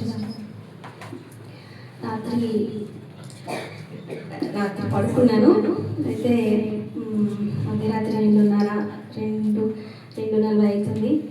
ఆ టైంకి నాకు నిద్రలోనే ఏమైందంటే ఈ లెఫ్ట్ లెగ్ మొత్తం నడవంతా పీక్కొస్తా ఉందన్నమాట. అయితే ఇంకా నాకు నిద్ర పట్టట్లేదు, అట్లా పీక్కొస్తా ఉంది. ఎట్లా కూర్చున్నా అట్లా నిల్చోడానికి రావట్లేదు, కూర్చోడానికి రావట్లేదు, చాలా లాగిపోతూ ఉంది అన్నట్టు. అయితే ఇంకా నేను ఏం చేయాలో అర్థం కాక లేచి అటు ఇటు తిరుగుతున్నా కానీ నాకు తిరగడానికి, నాకు కాలు నిలపడానికి రాలేదు. ఇంకా ఏం చేయాలని అర్థం కాలేదు. ఇంకా వాష్రూమ్కి వెళ్ళాను. అయితే ఇంకా రాత్రి చదివిన వాక్యం గుర్తు వస్తూ ఉంది. మార్కు సువార్త 6:7 దేవుడు శిష్యులను పిలిచి వాళ్ళకి అధికారం ఇచ్చి దయ్యముల మీద, రోగాల మీద అధికారం ఇచ్చి, అంటే ఆ వాక్యం రాత్రి చదువుకున్నప్పుడు నాకు నిజంగా అట్లా ప్రార్థన చేస్తే అట్లా అంత అధికారం ఇస్తారా, అధికారంతో స్వస్థతని ఇస్తారా అనేసి అనుకున్నా. అయితే ఇంకా నేను వెళ్ళి వాష్రూమ్కి వెళ్ళాను. ఆ మాట గుర్తొస్తూ ఉంది, ఇంకా జెండు బొమ్మనే రాసుకోవాలి. అసలు నాకు ఇట్లా కాలు అసలు నాకు పీకొస్తుంది అనమాట, కాలు నరమంతా. అయితే ఇంకా నేను పోయి జెండు బొమ్మ రాసుకున్నాను. మళ్ళీ వాక్యం గుర్తొచ్చి రాత్రి అనుకున్నాను కదా, ఒకసారి దేవా నువ్వైతే నన్ను స్వస్థపరచు, నువ్వు అధికారం ఇచ్చినావు కదా రోగులను స్వస్థపరచడానికి, మరి నేను నాకు స్వస్థత దయచే ప్రభు అనేసి అనుకున్నాను. ఇంకా బయటకు వచ్చేసరికి కొంచెం నొప్పి ఇంకా మొత్తం తగ్గిపోయింది. ఇంకా కాలు నడవడానికి వచ్చింది. మళ్ళీ వచ్చి మంచిగా పడుకున్నాను. నేను అంటే విశ్వాసం ఉంచిన అనమాట, ప్రభు ఇంత నొప్పి అయినా కానీ సరే చూద్దాం, ప్రార్థన అయితే చేయమన్నాడు, దేవుడు అధికారం ఇచ్చిన అన్నాడు కదా అని నాకు నేనే ఆ వాక్యాన్ని నేను అనుకున్నప్పుడు దేవుడు నాకు స్వస్థత ఇచ్చాడు. రాత్రి మేము ముగ్గురమే ఉన్నాము. సురేంద్రన్న ఊరు వెళ్ళాడు. ఇంకా మధ్యరాత్రి ఆ టైంలో నాకు దేవుడు అట్లా అయ్యే వరకు ఈ వాక్యం అది నాకే అనిపించింది. దేవుడు నాకు మంచి స్వస్థత ఇచ్చాడు. నిన్న దినమంతా కూడా చాలా పని చేసుకున్నాను. చాలా బ్యాక్ పెయిన్, ఈ మజిల్స్ అన్నీ చాలా నొప్పిగా ఉంటుండే నాకు. కానీ నిన్న చాలా పని చేసుకోవడానికి దేవుడు శక్తిని ఇచ్చాడు, ఆరోగ్యాన్ని ఇచ్చాడు. మరి దేవుడు అట్లా రాత్రి ఆ సమయంలోంచి దేవుడు మంచి స్వస్థతని ఇచ్చినందుకు దేవాది దేవునికే వందనాలు చెల్లిస్తున్నాను. దేవుడు సాక్ష్యం దీవించినాక ఆమేన్.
నన్ను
నిందలే నన్ను కృంగ చేయగా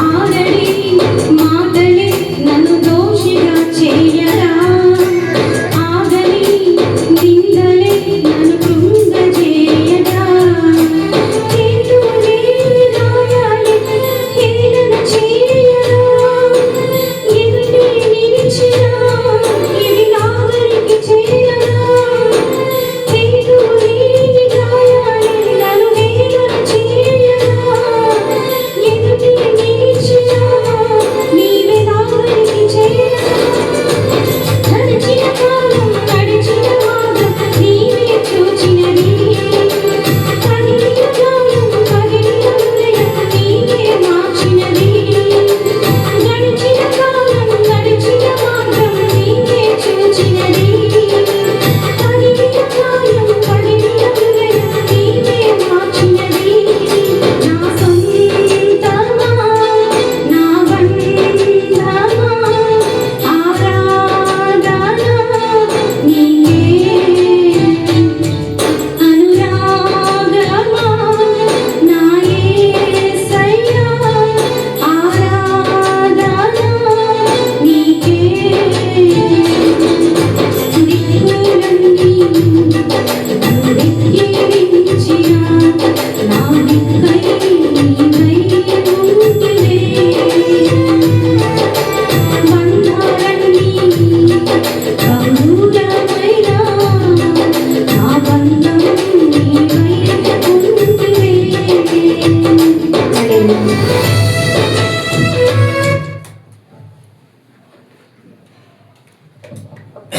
మీరు కూడా గట్టిగా చెప్పండి. ప్రత్యేకమైన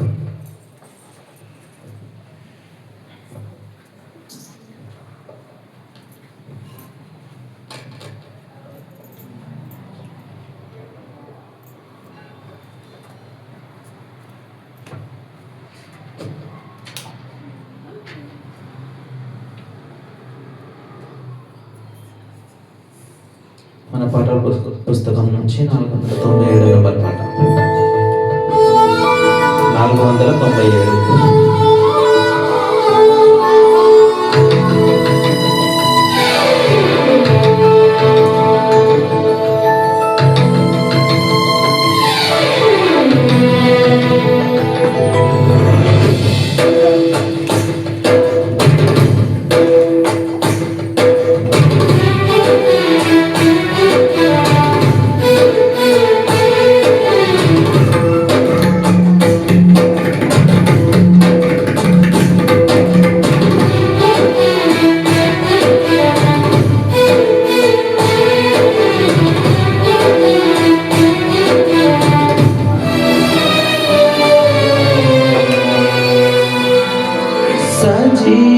సజీవుడవైనా యేసయ్యా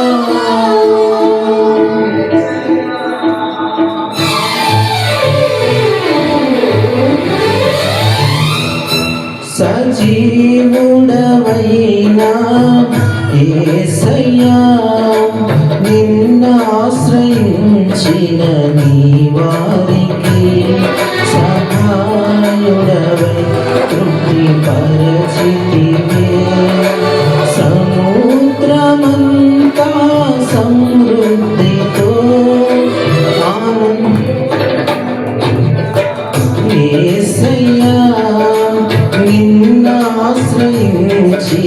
నీ వారిని సహాయుడవై తృప్తిపరచితివే సముద్రమంతా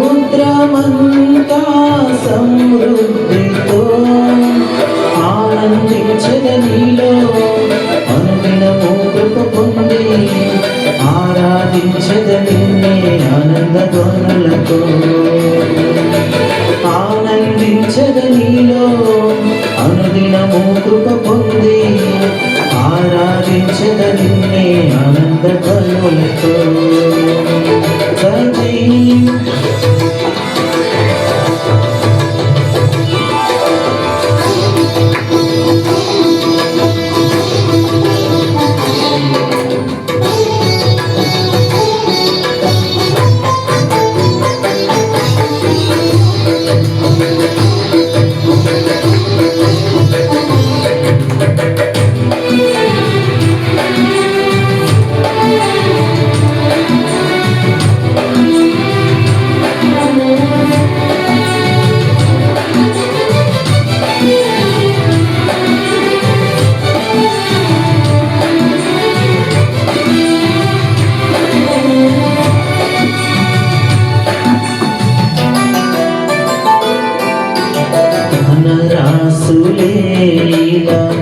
ధనవంతులకు ఈ లోక భాగ్యము దాచిన మేలులెన్నో దయచేసినావే ఇహ పర.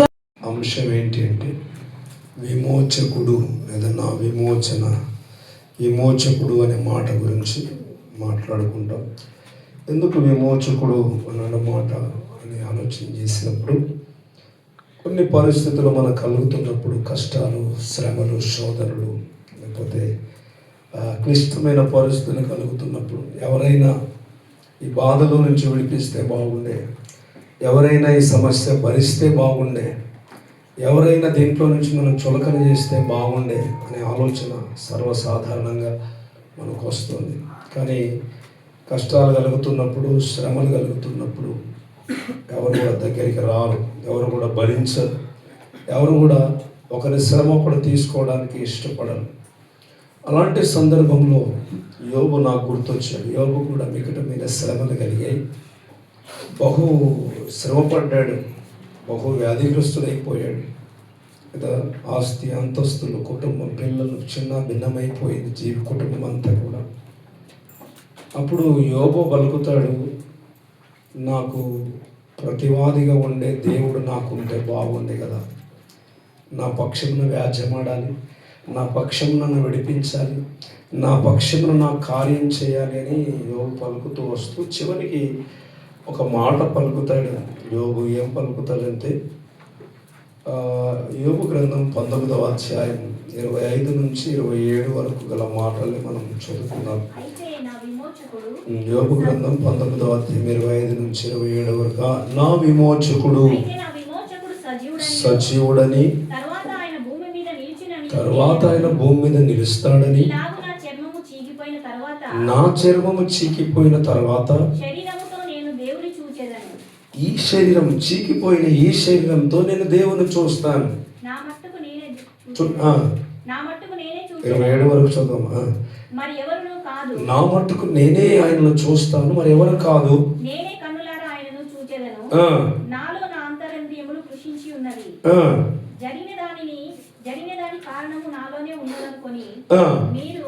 మేము వానిని ఎట్లు తరిమేదమో అని తలంచిన ఎడల మీరు గర్జనమునకు భయపడుడి. 27 వరకే. దేవునికి స్తోత్రం కలుగునుగా. ఇక్కడ యోబు యొక్క స్థితి ఏంటంటే ఇక ఆయనకు శరణ్యం ఏమైంది అంటే ఇక మరణమే గతి. సరే, చిన్నమాట ప్రార్థన చేద్దాం. దేవుని వాక్యం నా విమోచకుడు అనే అంశంలో మనం మాట్లాడుకుంటున్నాం. ప్రార్థించాలి. పరిశుద్ధుడా, మహోన్నతుడా, గొప్ప దేవా, జీవాధిపతికి స్తోత్రం. చదవబడిన లేఖన భాగాన్ని బట్టి స్తోత్రాలు. మాతో మాట్లాడు, మమ్మల్ని బలపరచు. నైనా నువ్వెంతో గొప్పవాడవో నీ ప్రత్యక్షత కలిగించు. ప్రతి హృదయాన్ని తెప్పరిల్ల చేయి, మా విశ్వాసాన్ని స్థిరపరచు. నైనా నీలో మేము కూడా నీ విమోచన పొందుకున్నట్టు సాయం చేయి. కొండబడిన దీవించమని కృతజ్ఞతలు చెల్లించి యేసునామమున ప్రార్థన చేస్తున్నాను మా తండ్రి, ఆమేన్. మనం కూడా సర్వసాధారణ యోబు లాంటి శ్రమ మనకు రాలే, కానీ శోధనలు చుట్టినప్పుడు, శ్రమలు కలుగుతున్నప్పుడు, మనుషులెవరు మనల్ని ప్రేమించినప్పుడు కదా, మనకు అన్ని పరిస్థితులు మెక్కటమైపోయినప్పుడు మనకు కలిగేది ఏంటంటే ఎవరైనా దీని నుంచి విముక్తి చెందితే బాగుండేది. ఆరోగ్యం బాగలేకపోతే ఆరోగ్యం వస్తే బాగుండే, ఆర్థిక సమస్యలు ఉంటే సమృద్ధి కలిగితే బాగుండే కదా, ఉద్యోగం లేకపోతే ఉద్యోగం వస్తే బాగుండే కదా, ఒకవేళ కింది స్థాయిలో ఉంటే ఇంకా ఉన్నత స్థాయిలోకి వెళితే బాగుండే అని అనిపిస్తుంది. కానీ అన్ని పరిస్థితులు మనకు సహకరిస్తారంటే సహకరియవు.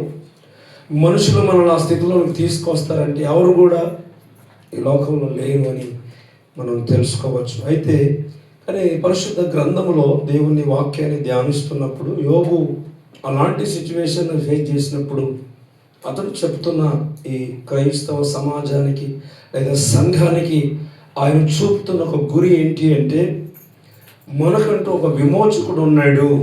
మనం వింటున్నారా? మనకు విమోచకుడు అవసరం. విమోచకుడు అంటే విడిపించేవాడు.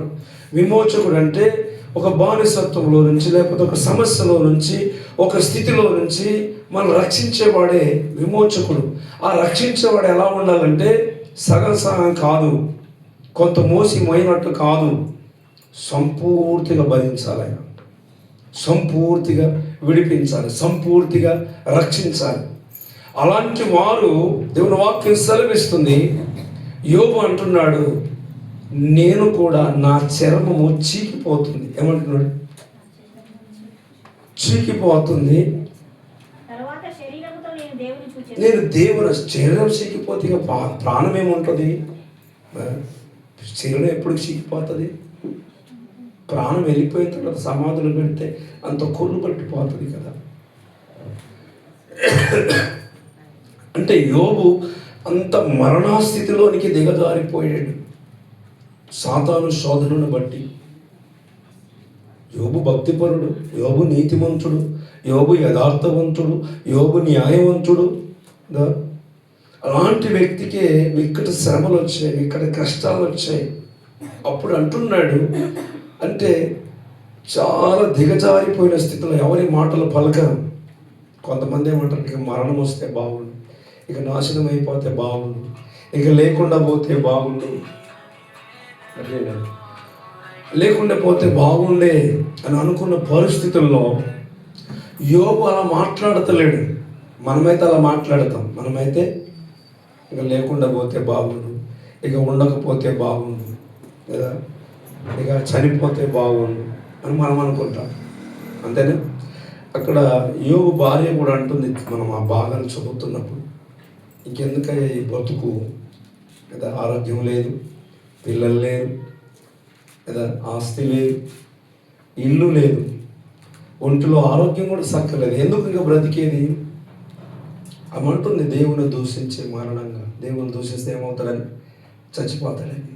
కానీ యోబు అంటుండో, నేను చావడానికి దేవుని నమ్ముకోలే, నా శరీరం చీకిపోయినా, నేను కృషించిపోయినా, కుళ్ళిపోయినా, నా విమోచకుడు, నన్ను విమోచించేవాడు ఒకడున్నాడు. నా విమోచకుడు ఎలాంటి వాడు నేను ఎరుగుదును. ఈ రోజున దేవుని వాక్యం సెలవిస్తుంది, నిన్ను విమోచించే దేవుడు ఉన్నాడన్న సంగతి దేవుని వాక్యంలో నుంచి ప్రభు జ్ఞాపకం చేస్తున్నాడు.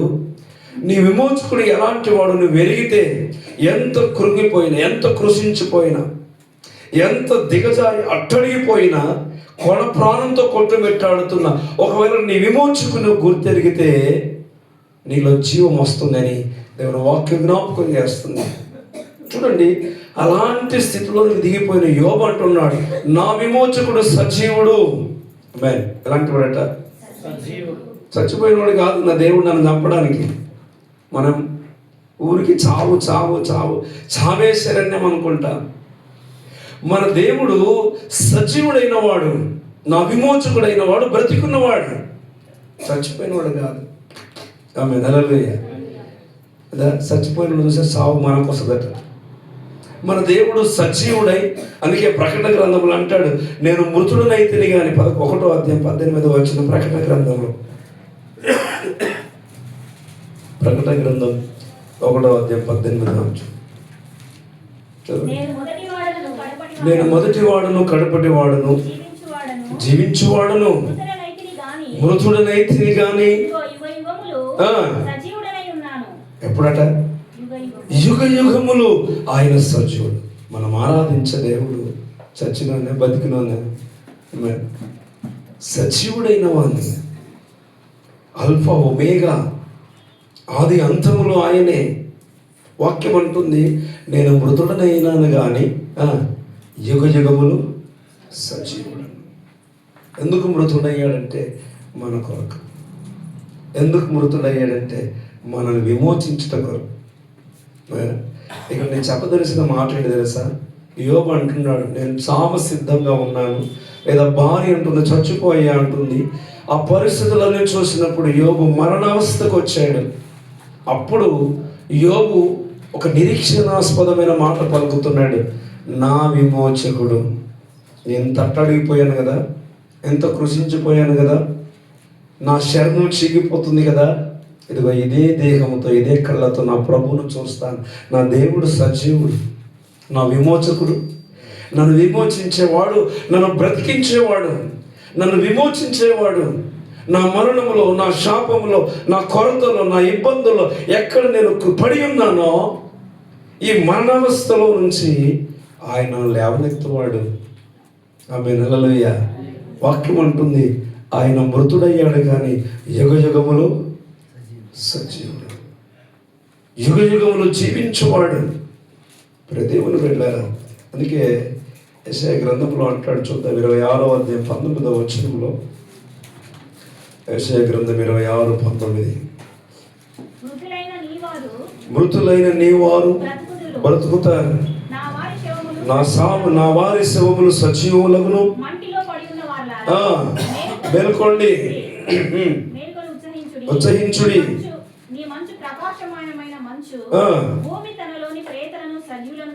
15వ వచనం కూడా చదువుతారు. యెహోవా, నీవు జనమును వృద్ధి చేసితివి, జనమును వృద్ధి చేసితివి. దేశం యొక్క సరిహద్దులను విశాలపరిచి నిన్ను నీవు మహిమపరచుకొంటివి. యెహోవా, శ్రమలో వారు నిన్ను తలంచుకొనిరి. నీ శిక్ష వారి మీద పడినందున వారు విశేషంగా దీన ప్రార్థన చేసిరి. యెహోవా, ప్రసూతి కాలము సమీపింపగా గర్భవతి వేదన పడి కలిగిన వేదనల చేత మొర్రపెట్టునట్లు మేము నీ సన్నిధిలో ఉన్నాము.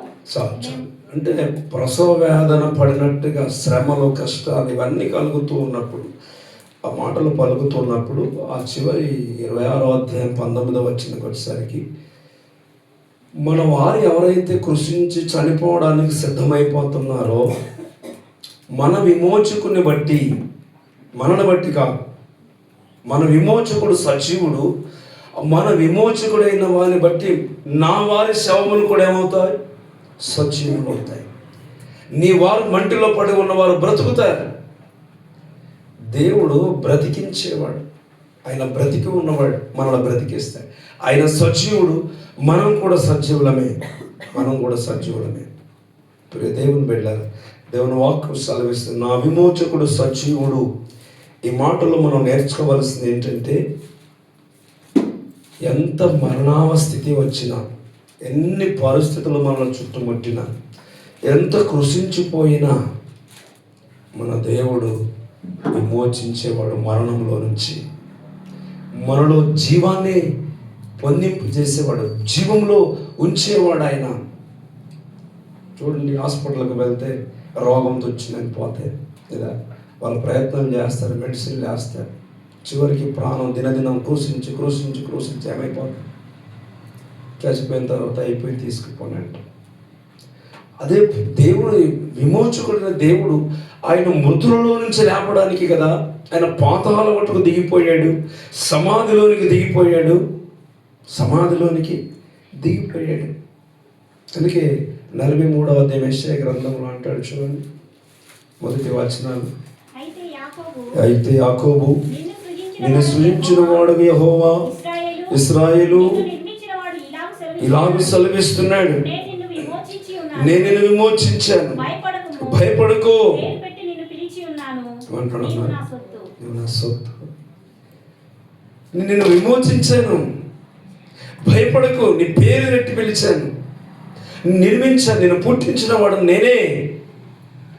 దేవుడు మాట్లాడుతున్నాడు. ఆయన బ్రతికి ఉన్నవాడు, సజీవుడమైన వాడు నా విమోచకుడు.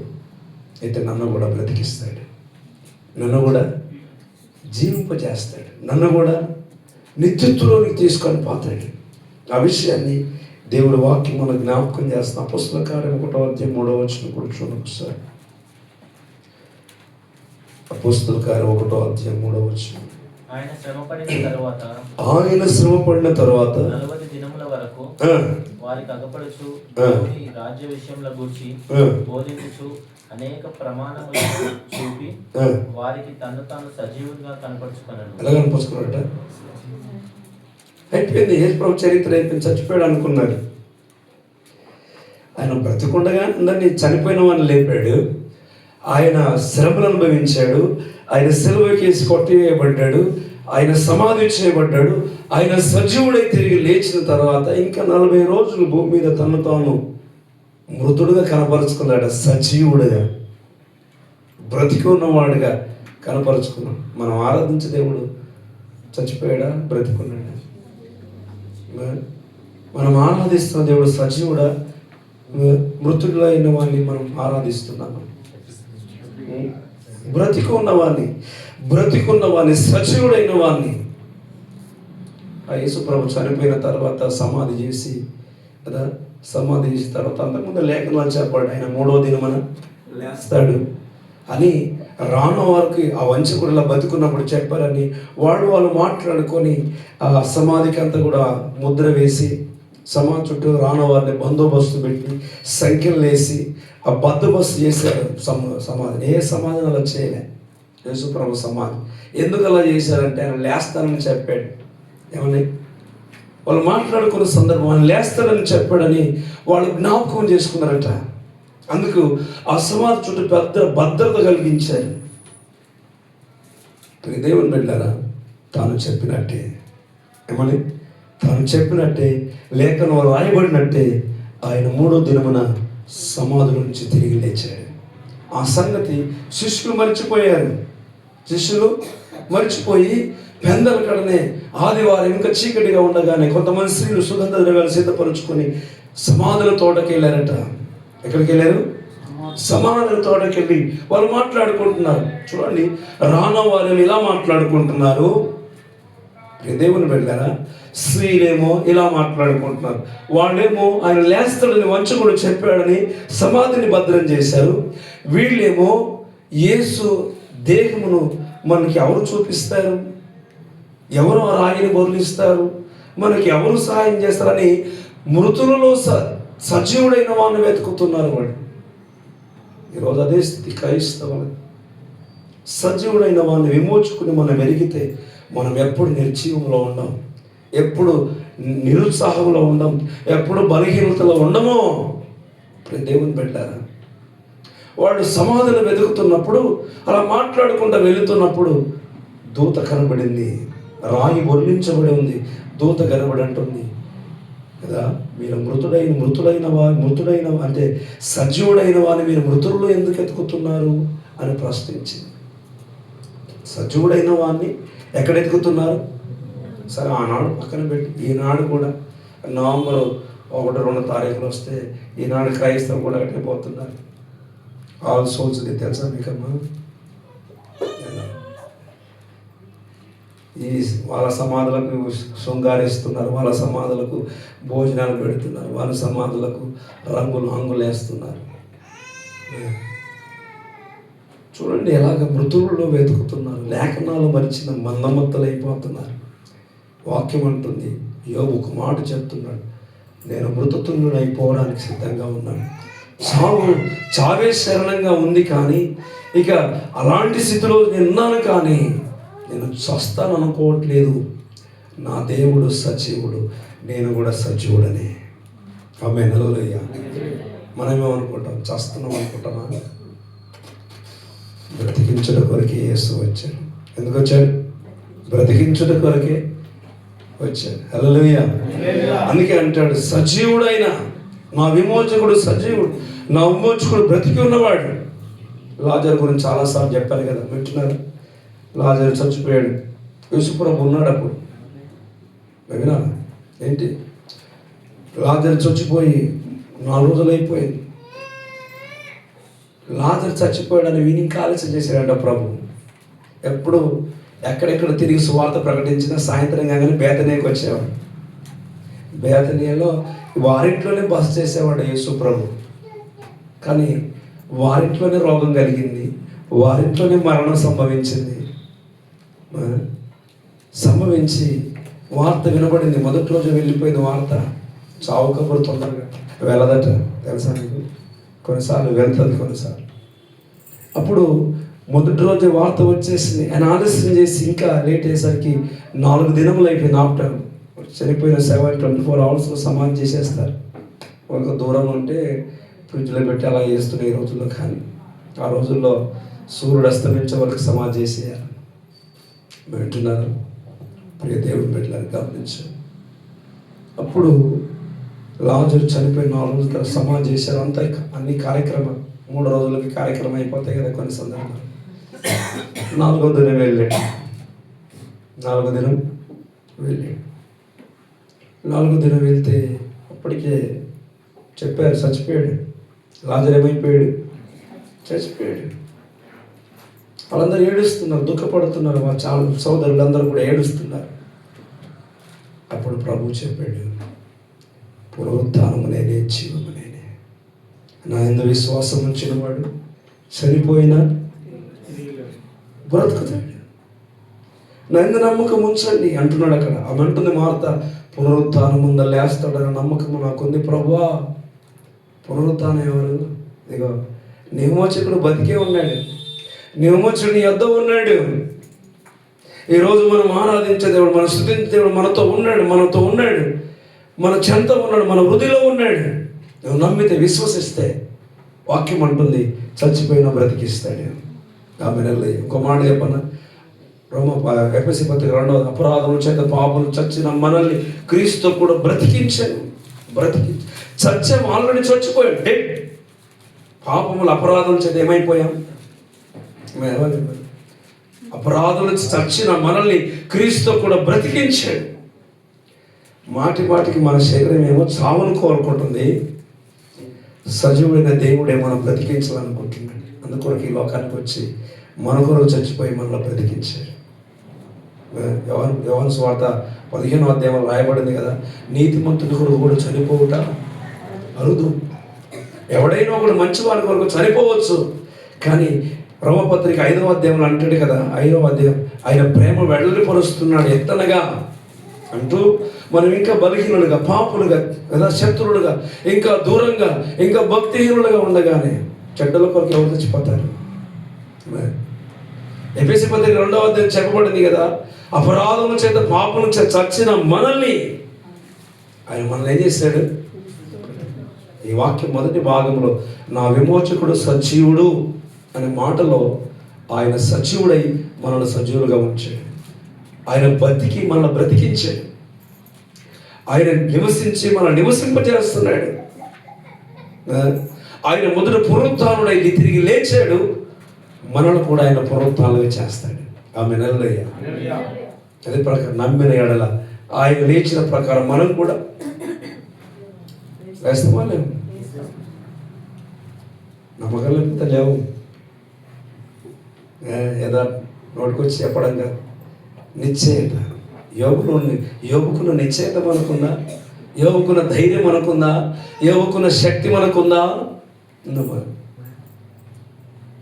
శరీరం అంతా చీకిపోయిందా, బాగా పొచ్చు కురుపులు, చిల్లు పెంకులు తీసుకొని రాస్తుంటే అదంతా కారిపోతుంది. ఎంత వ్యాధన ఉంటుంది తెలుసా? శరీరం అంతా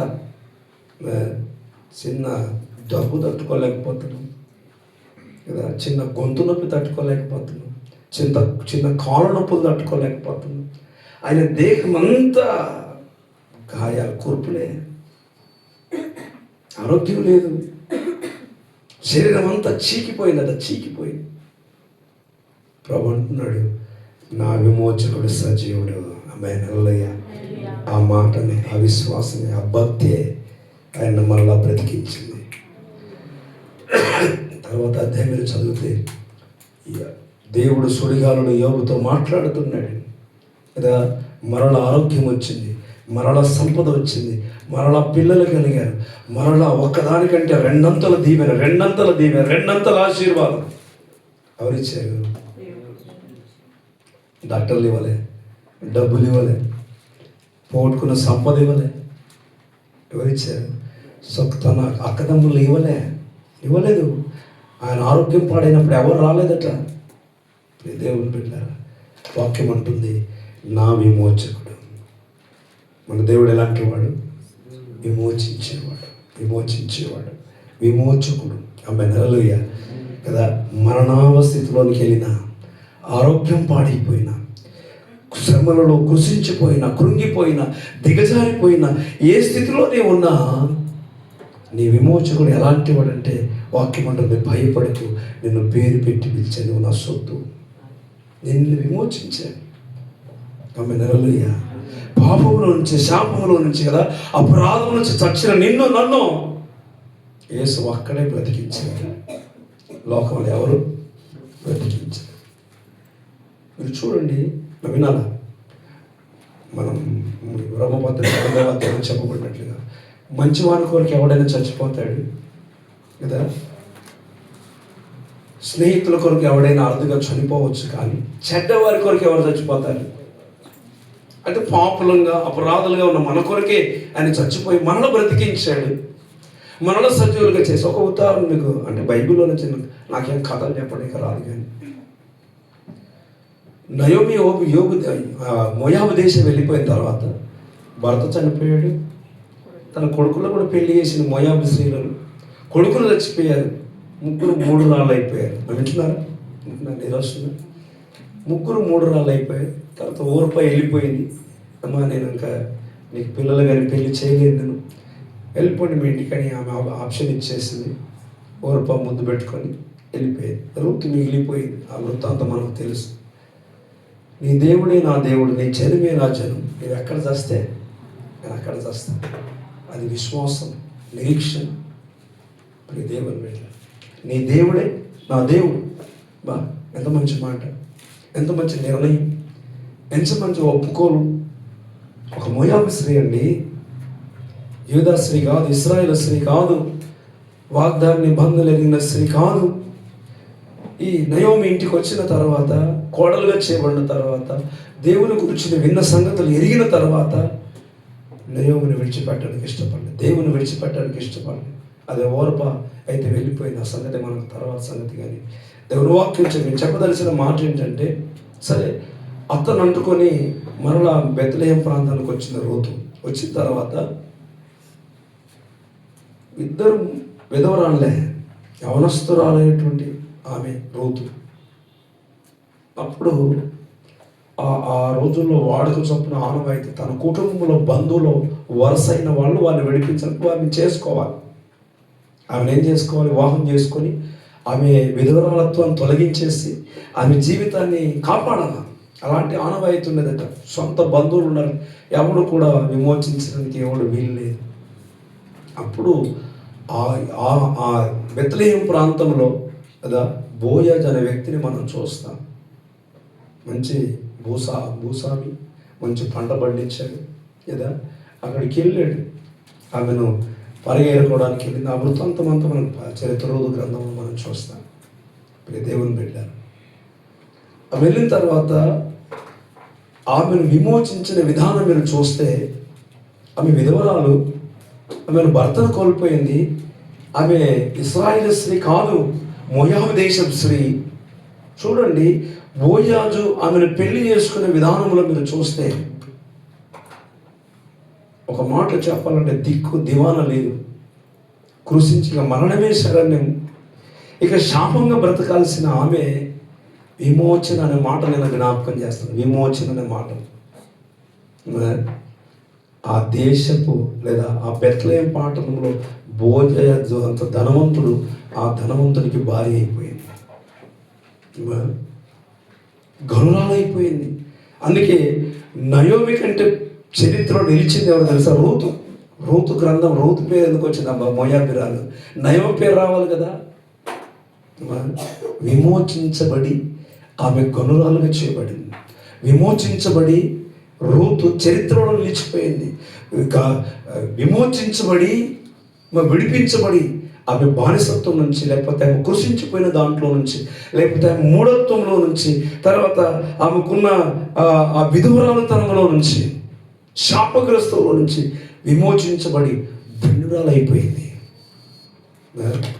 రూతు చరిత్రలో నుంచే యేసు ప్రభు వచ్చాడు. ఆమె నెలలోయ చరిత్ర పుటల్లో నిలిచిపోయింది. దేనికి కారణం తెలుసా? ఒక్కటే, విమోచన.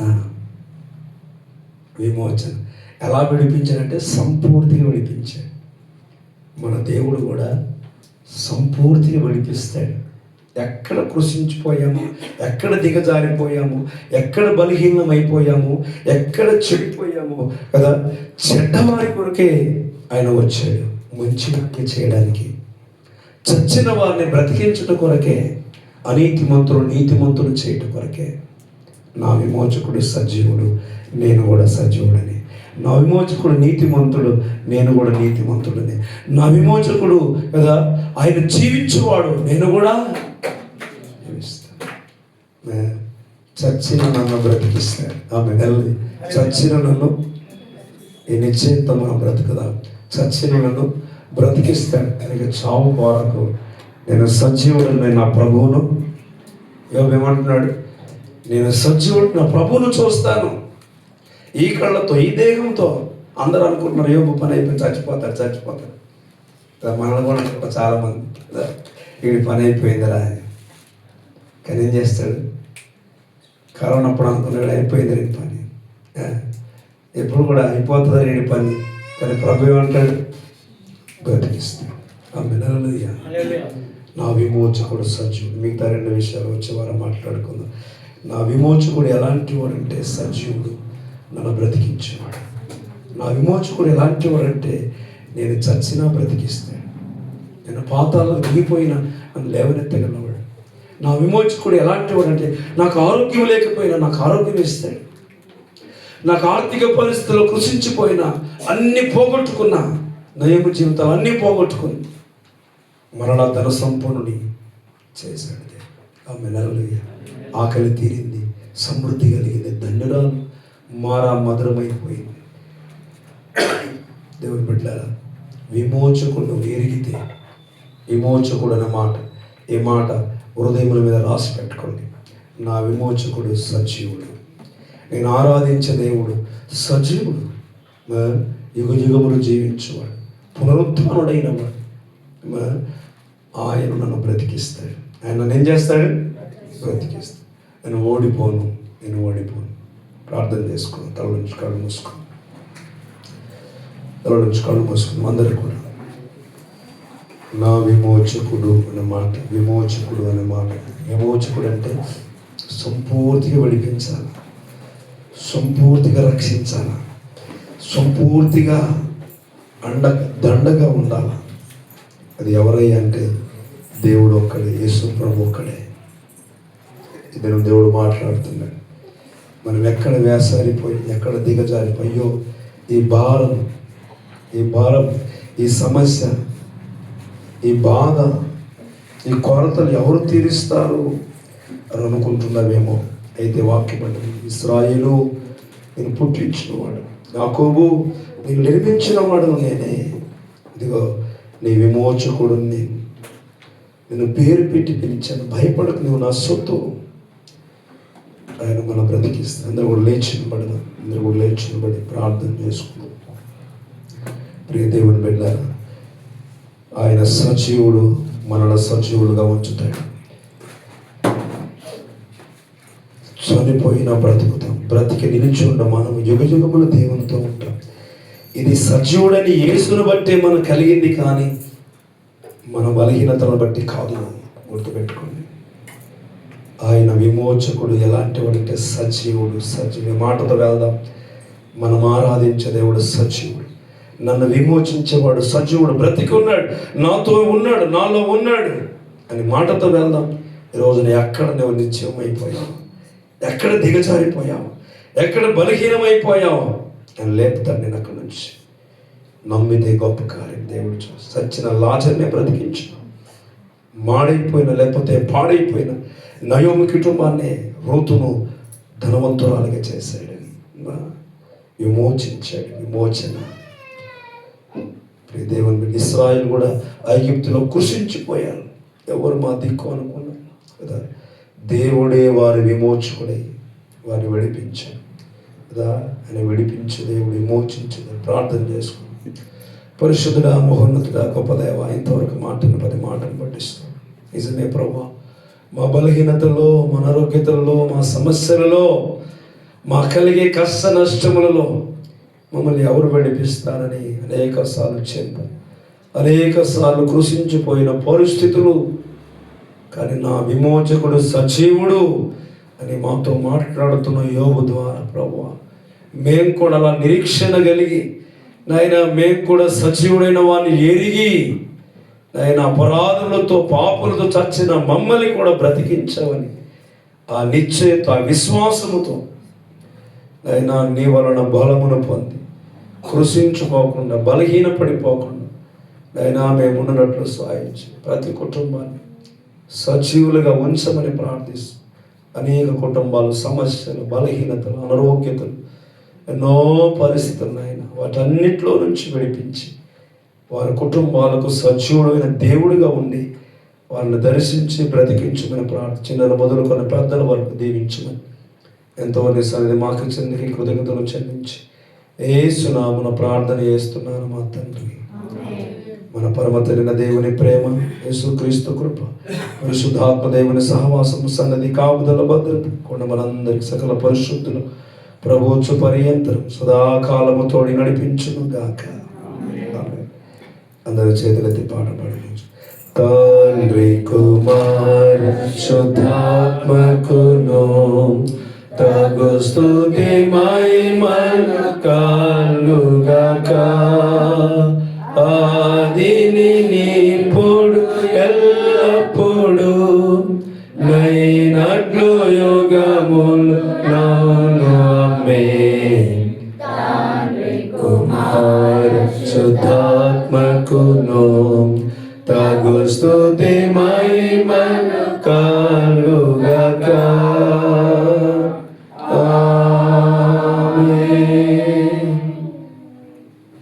అందరికి వందనాలు. ఆరాధన ముగించబడింది.